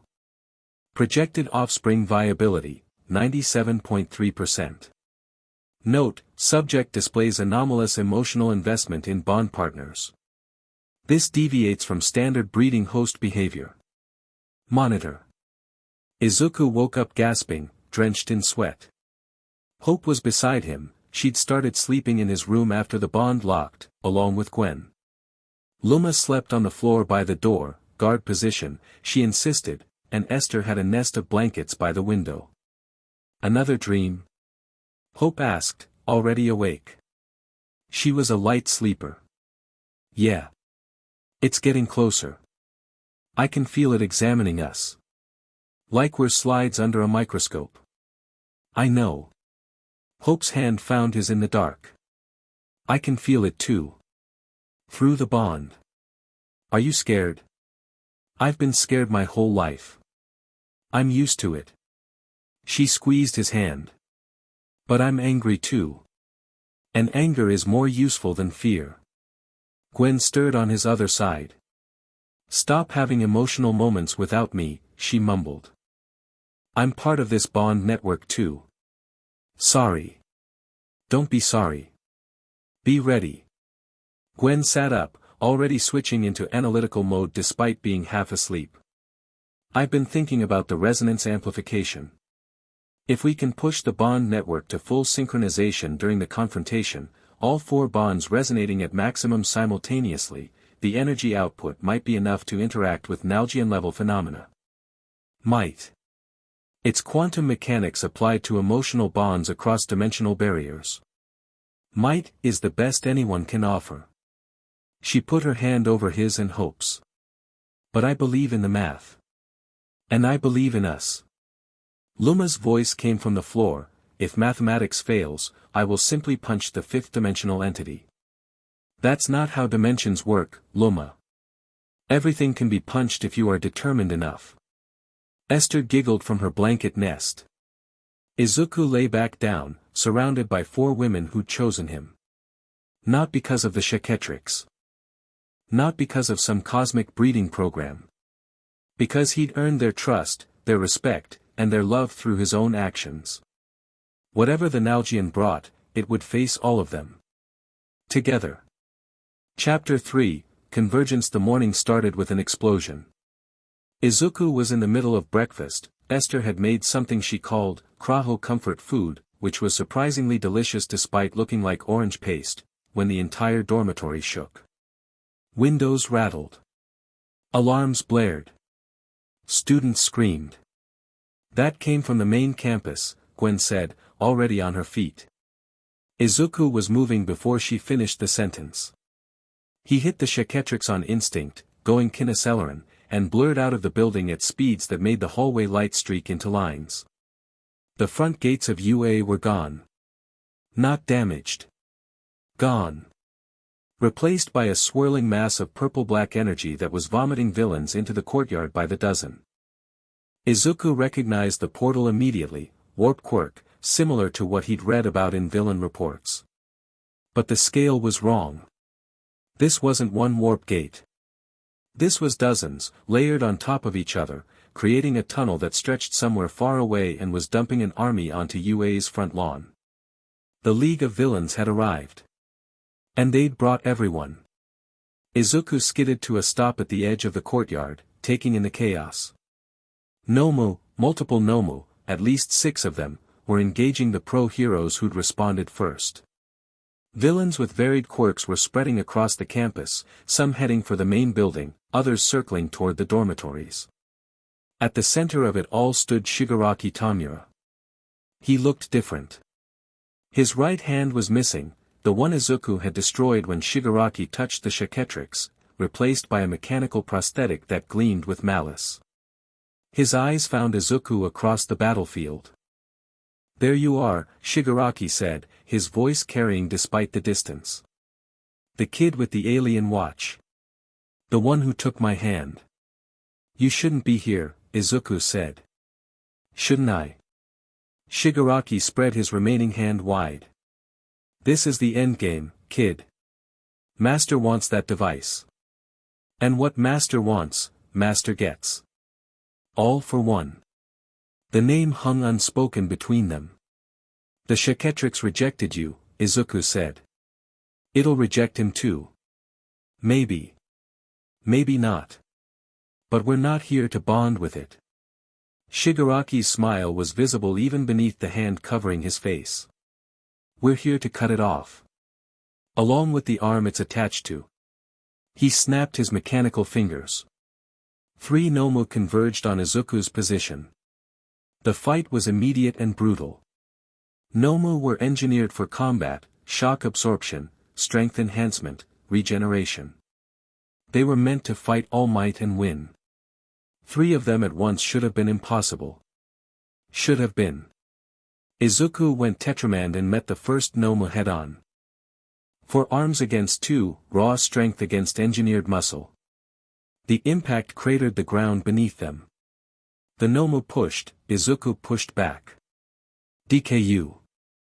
Urarika's voice cut through the chaos. She was running toward him with Ida and Todoroki, engaging villains along the way. "Stay back!" Izuku shouted. "These things are," the second Nomu hit him from the side. He flew across the courtyard, transformed mid-air to kineceleran, hit the ground running, and circled back before the third Nomu could intercept. He needed a different approach. "Arya, the Kraho form, can I drain heat from multiple targets?" "Affirmative, but doing so will divide your absorption capacity. Efficiency decreases with each additional target." "What about the Nomu's shock absorption? Does it work against temperature manipulation?" "Shock absorption quirks typically affect kinetic energy. Thermal energy operates through different physical mechanisms. That was what he needed. Izuku transformed. Kraho form. He reached out with his heat sense and found the Nomu, 3 burning masses of thermal energy, their regeneration producing enormous heat as a byproduct. He pulled. All 3 Nomu stumbled. Their movement slowed as their internal temperature dropped. Regeneration required energy. Izuku was draining that energy faster than they could produce it. What? Shigaraki's eyes narrowed. What are you doing to them? Leveling the field. Izuku redirected the stolen heat into a concentrated blast that hit the nearest Nomu dead center. The creature's chest caved in, and without regeneration to compensate, it stayed caved in. 1 down. The second Nomu adapted, its body producing more heat to compensate for the drain. Izuku pulled harder. The Nomu's skin started to frost over. It swung at him, sluggish, and he dodged easily. Todoroki appeared beside him, ice already forming on his right side. If you're draining their heat, I can accelerate the process, Todoroki said. Do it. Todoroki unleashed a wave of ice that encased the second Nomu from the waist down. Izuku drained the remaining heat from its upper body. The creature froze solid. 2 down. The third Nomu was smarter. It retreated, putting distance between itself and Izuku, refusing to engage directly. Kaken! Izuku shouted. Bakugo was already in motion, explosions propelling him across the battlefield like a human missile. He slammed into the retreating Nomu with both palms blazing. Don't run from a fight, you overgrown meat puppet. The explosion was massive. The Nomu went flying. Izuku drained its heat before it could recover, and Todoroki froze it on the descent. 3 down. But there were still 3 more Nomu engaging the pro-heroes. And dozens of villains flooding the campus. And Shigaraki, watching from the center of the chaos with a smile that said this was all going according to plan. Gwen! Izuku shouted into his bond connection. Hope! Luma! Where are you? We're at the dormitory, Gwen's voice came back through the resonance link. Villains are trying to breach the building. The other students are inside. I am holding the entrance, Luma added. But there are many of them. Hope and I are setting up a barrier, Esther's calm voice joined. But we can't hold it forever. Izuku looked at the battlefield. The pro-heroes were holding their own against the remaining Nomu. His classmates were engaging the scattered villains with surprising effectiveness. But the main threat, Shigaraki and whatever master plan All for One had concocted, was still unaddressed. And somewhere in the chaos, the Nalgian signal was pulsing. Izuku could feel it through the Chaquetrix. The dimensional barriers were weakening further. The attack wasn't random, it was timed. Shigaraki! Izuku shouted across the battlefield. This isn't just an attack on UA, is it? Shigaraki's smile widened. Smart kid. Master said you were analytical.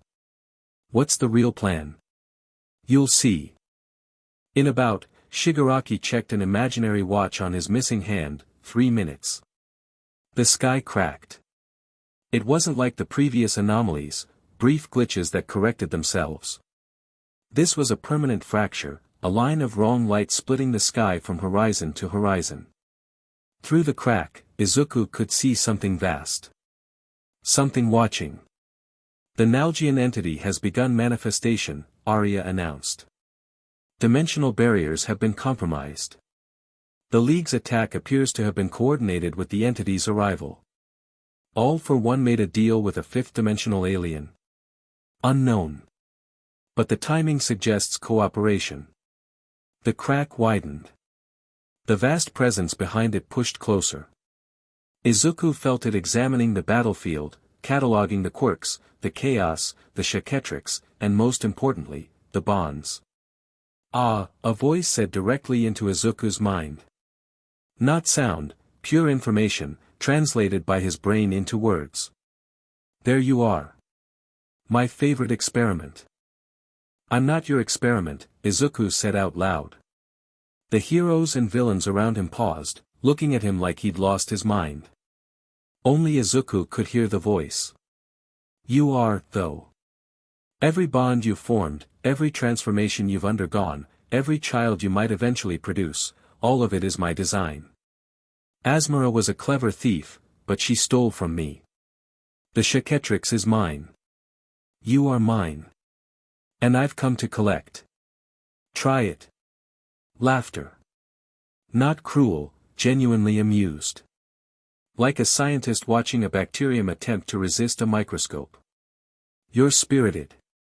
I appreciate that. It makes the data more interesting. The presence focused on Izuku's bond network. 4 connections. Stable. High resonance. Excellent breeding potential. I think I'll let you keep the bonds, they improve output. But the children will be harvested. Standard procedure. No. That wasn't a request. The sky tore open. The Nalgian didn't have a body in any conventional sense. What emerged from the dimensional rift was a shape, constantly shifting, geometrically impossible, existing in angles that hurt to look at directly. It was massive. Not physically massive, but conceptually massive, taking up space in ways that had nothing to do with size. Heroes and villains alike stopped fighting. Even Shigaraki looked up at the emerging entity with an expression that might have been religious awe. Master promised it would come, Shigaraki breathed. The thing that exists outside everything. The thing that makes All for One look like a child playing with toys. You don't control it, Izuku said. Nobody controls something like that. We don't need to control it. We just need to point it at our enemies and get out of the way. The Nalgian's attention swept across the battlefield. Where its focus passed, quirks flickered and died.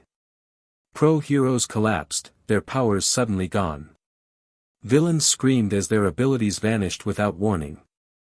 It was cataloging them. Sampling them. Taking what it wanted.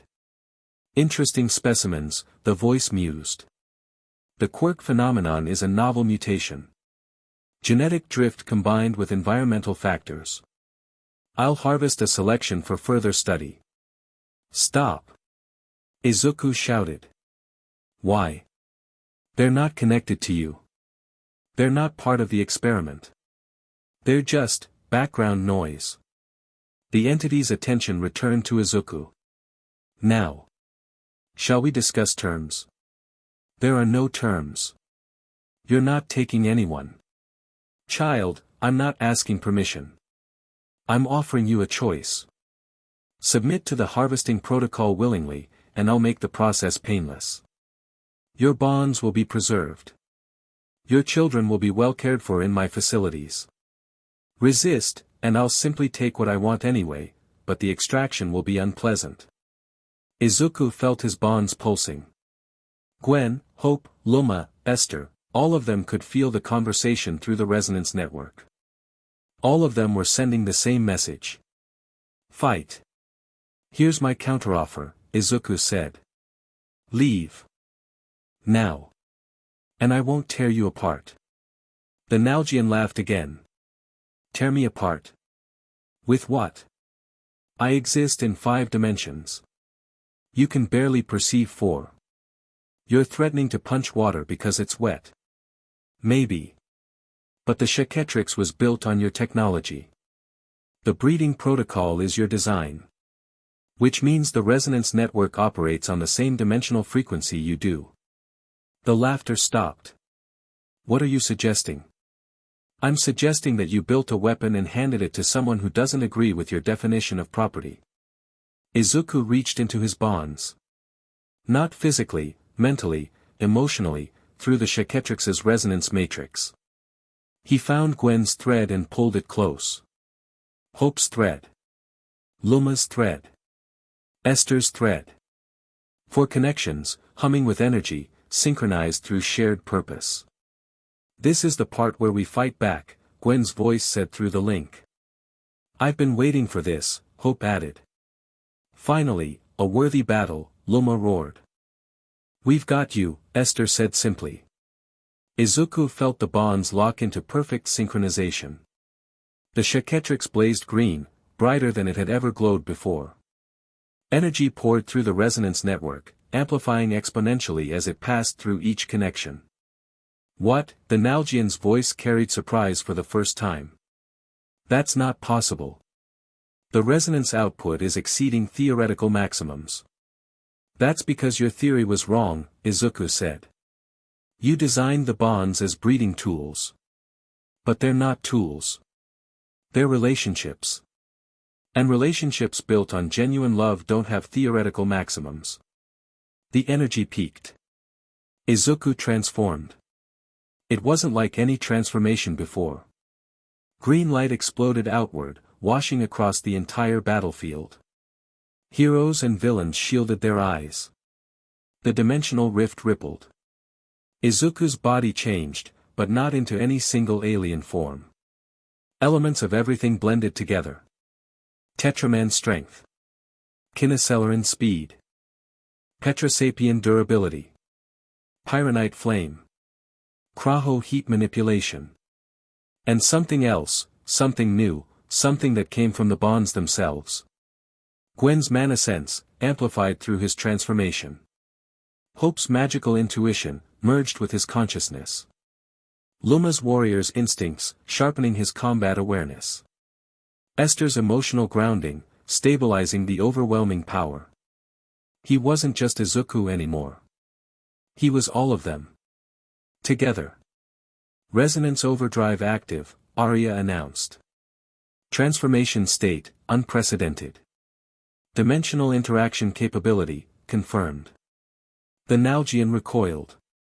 "This isn't, you can't, the breeding protocol was never designed to be used by someone who actually cares about his partners." Izuku's voice carried harmonics of all four women. "No. I imagine it wasn't." He moved. In resonance overdrive, the dimensional barriers weren't barriers anymore. Izuku could see the Nalgian clearly now, not the projected shape, but the actual entity. Vast, yes. Ancient, yes. But not invulnerable.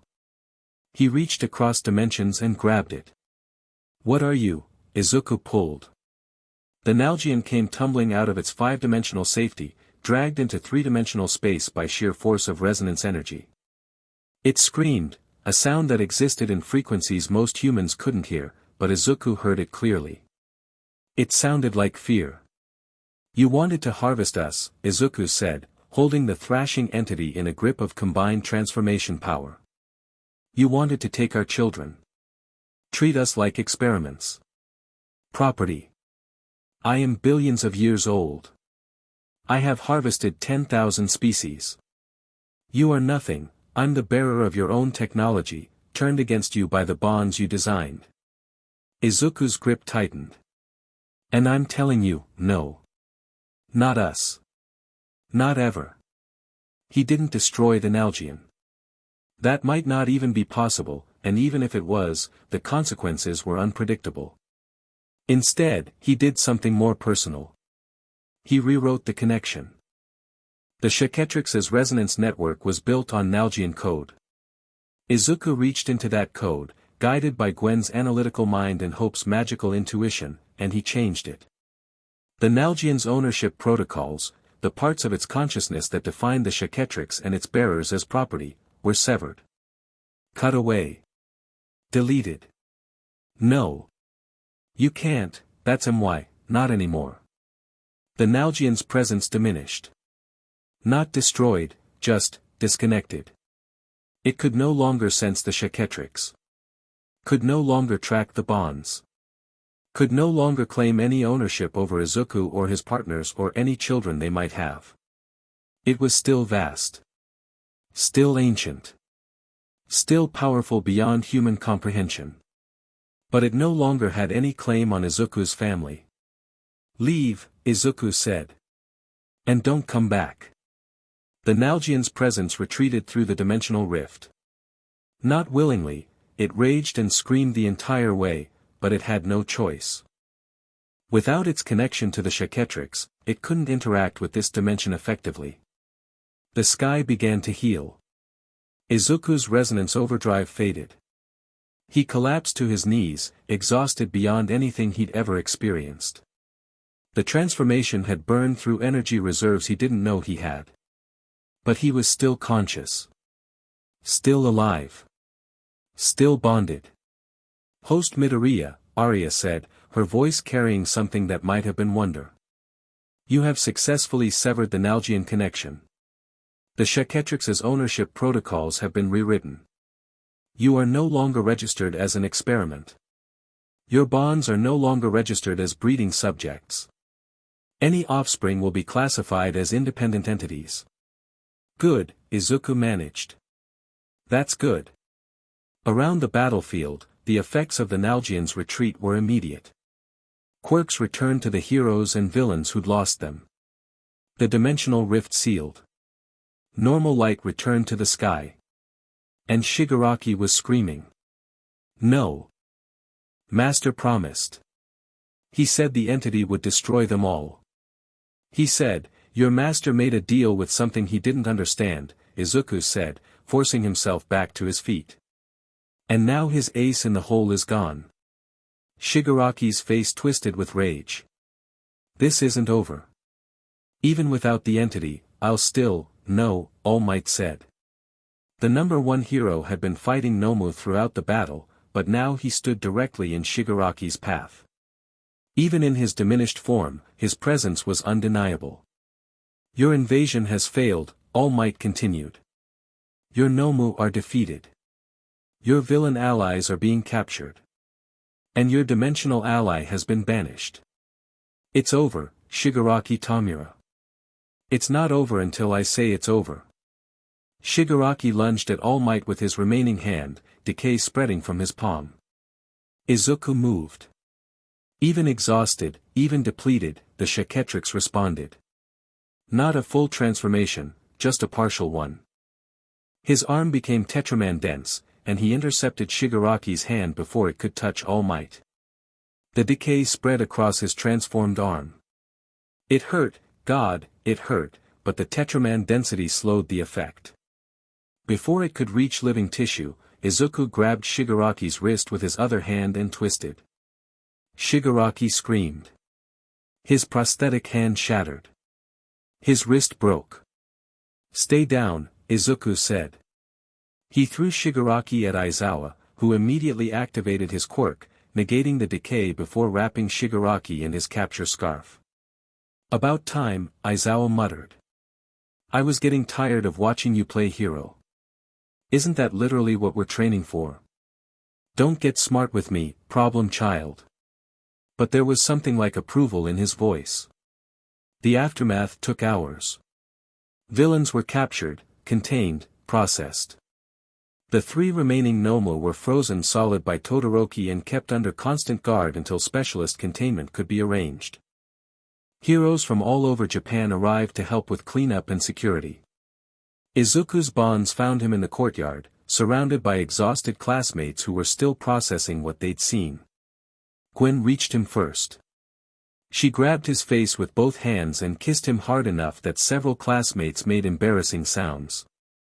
Don't you ever do something that's stupid again, she said when she pulled back. Which part was stupid? All of it. Every single part.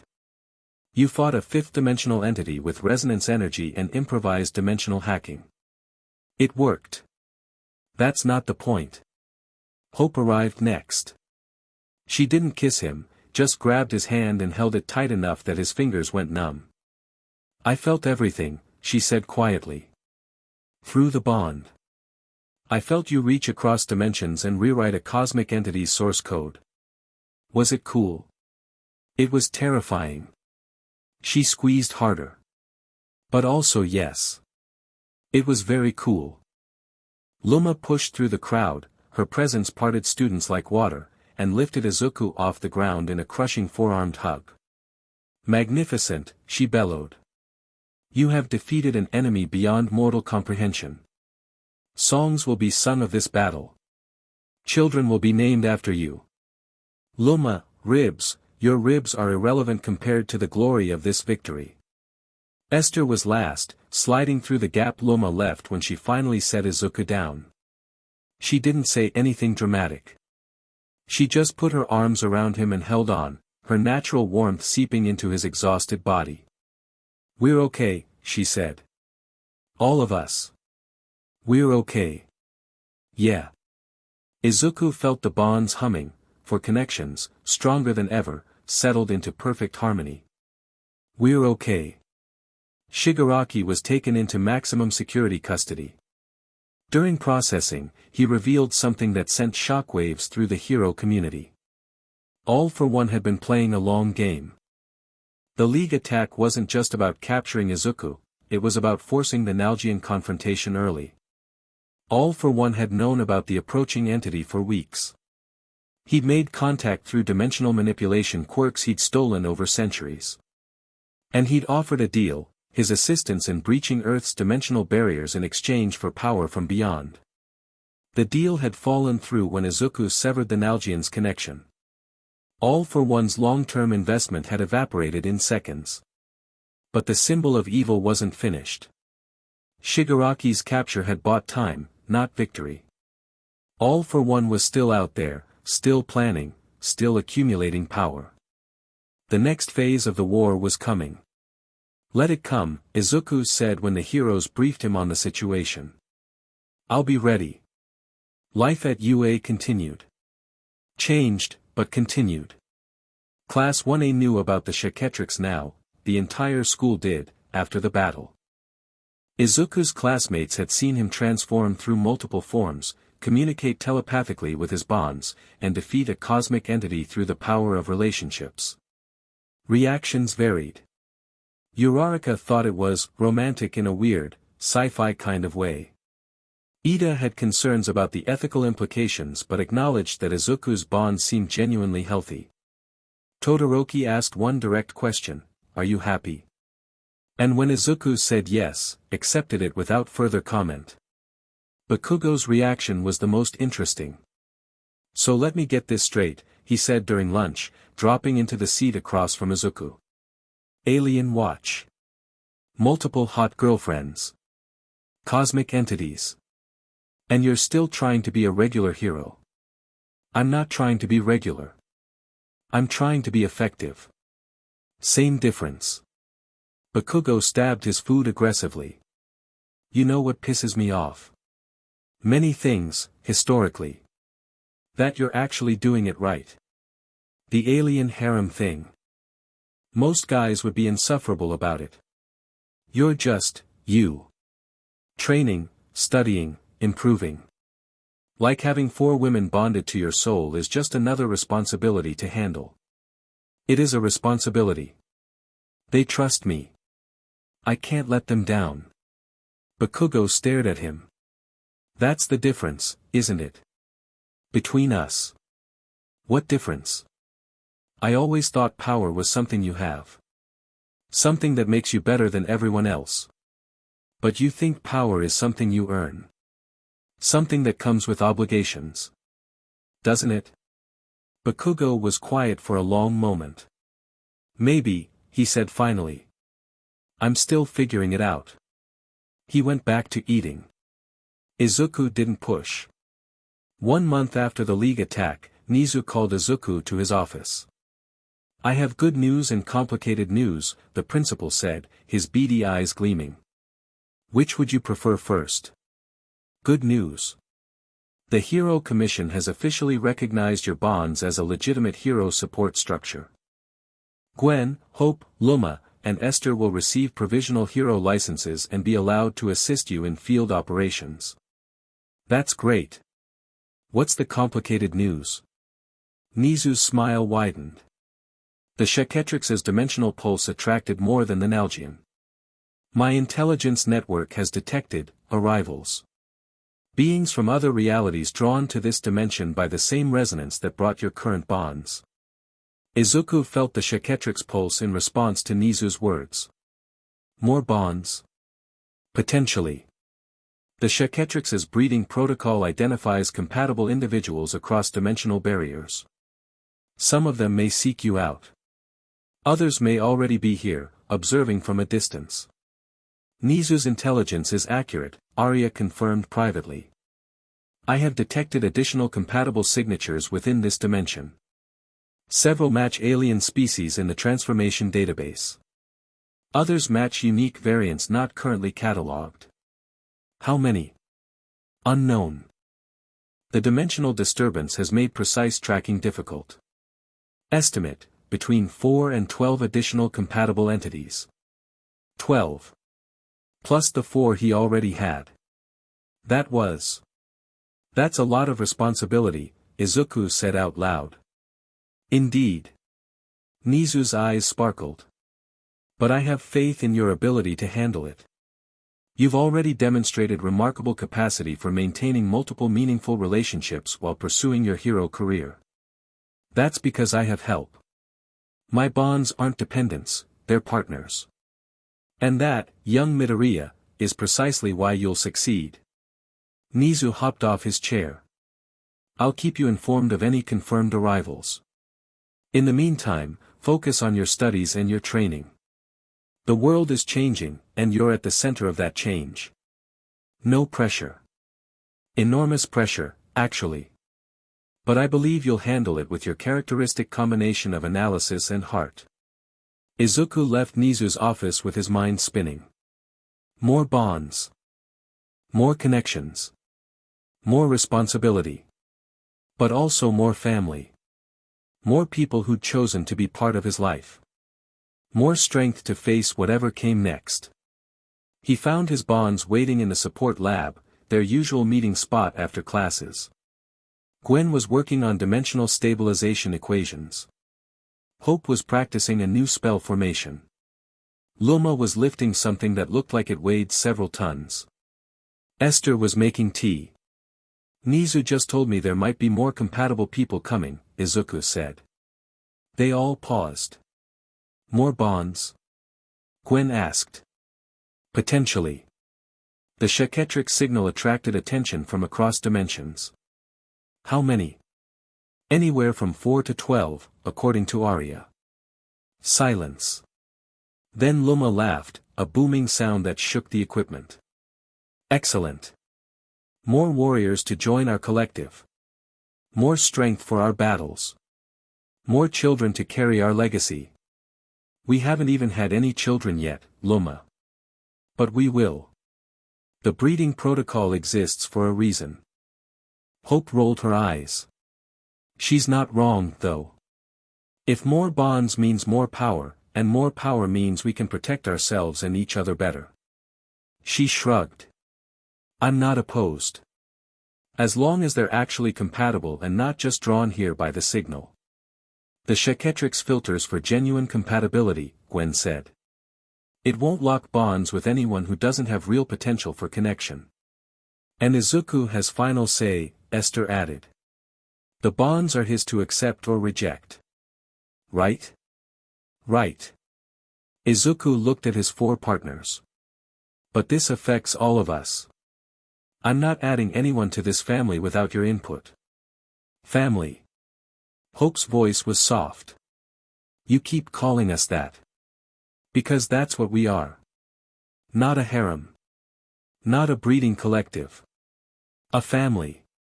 Gwen smiled. Hope ducked her head to hide her expression. Luma nodded solemnly. Esther's warmth radiated through the room. Whatever comes, Gwen said, we face it together.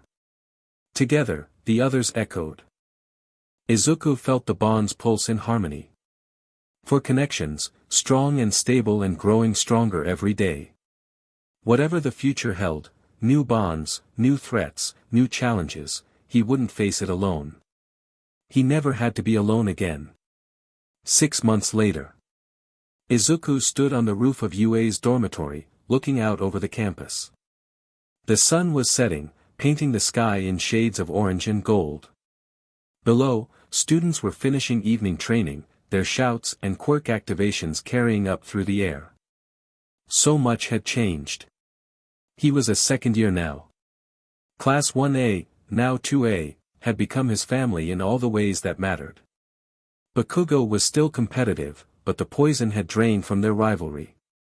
Todoroki had become something like a best friend.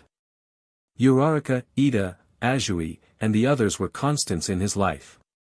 His bond network had expanded. 3 more connections had locked over the past 6 months: Atia, an incursion princess who'd arrived through a dimensional rift during a training exercise and challenged Izuku to a political negotiation that somehow ended in a kiss. 88, a bounty hunter who'd tried to capture him for an alien warlord and ended up joining his side after a 3-hour battle that both of them admitted was the most fun they'd had in years. And a woman named Eunice, whose situation was complicated. She was a genetic copy created from an alien DNA device, technically not real by some definitions, but absolutely real to Izuku. 7 bonds now. 7 women who'd chosen him. 7 connections that made the Chaquetrix stronger than ever. All for one was still out there. The hero-villain conflict was escalating. The world was changing in ways that nobody fully understood. But Izuku wasn't afraid. Footsteps behind him. He didn't turn, he already knew who it was through the bonds. Gwen settled against his right side. Thinking deep thoughts. Something like that. Hope took his left. Want to share. Just, appreciating what we have. Luma positioned herself behind him, a warm wall of muscle and loyalty. What we have is each other. This is worth appreciating. Esther sat at his feet, leaning against his legs. Plus a probably excessive amount of alien technology and cosmic responsibility. That too. They stayed there as the sun set, watching the sky shift from orange to purple to black. Stars emerged, the right stars, the familiar constellations, because the dimensional barriers were stable again. For now. Hey, Izuku, Hope said eventually. Yeah. What's the plan for tomorrow? He thought about it. Classes. Training. Research into the dimensional signatures Arya kept detecting. A meeting with the Hero Commission about expanding the Bond Partnership program. Dinner with his mother, who'd gotten surprisingly comfortable with his unconventional family situation. Save the world, probably, he said. Same as always. Gwen laughed. That's becoming our default answer. Is that a problem? No. She squeezed his hand. It's perfect. Izuku smiled. The quirkless kid who'd wanted to be a hero had become something else entirely. Not just a hero, a leader, a partner, a center of a family that spanned dimensions. The Chaquetrix had given him power. His bonds had given him strength. His choices had given him purpose. Whatever came next, new threats, new bonds, new challenges, he was ready. He looked up at the stars, and for the first time in his life, felt like he belonged among them. Epilogue. 3 years later, the graduation ceremony for UA's class of 2A was the most attended in the school's history. Every hero agency in Japan had sent representatives. International agencies had come from America, Europe, and beyond. The audience included government officials, media from around the world, and more cameras than Izuku could count. At the center of attention, as always, was the former quirkless kid who now commanded the most powerful hero support network on the planet. Izuku Midoriya, Chaquetrix bearer, Bond Master, and, as of today, officially licensed pro-hero. Deku, the crowd chanted. DKU. DKU. He stood at the podium, looking out at the sea of faces. His classmates filled the front rows, Bakugo scowling proudly. His bonds were in the VIP section, all 7 of them dressed for the occasion, Gwen in elegant blue, Hope in dramatic black, Luma in ceremonial tetramand armor, Esther in warm orange, Atia in her royal finery, 88 in her bounty hunter formal wear, and Eunice in a simple white dress that suited her perfectly. His mother was crying. She'd barely stopped crying for the entire ceremony. 3 years ago, Izuku began, his voice carrying through the speakers, I was quirkless. Powerless. Told by everyone that my dreams were impossible. The crowd quieted. Then I found the Chaquetrix. And everything changed. He paused. But not in the way people assume.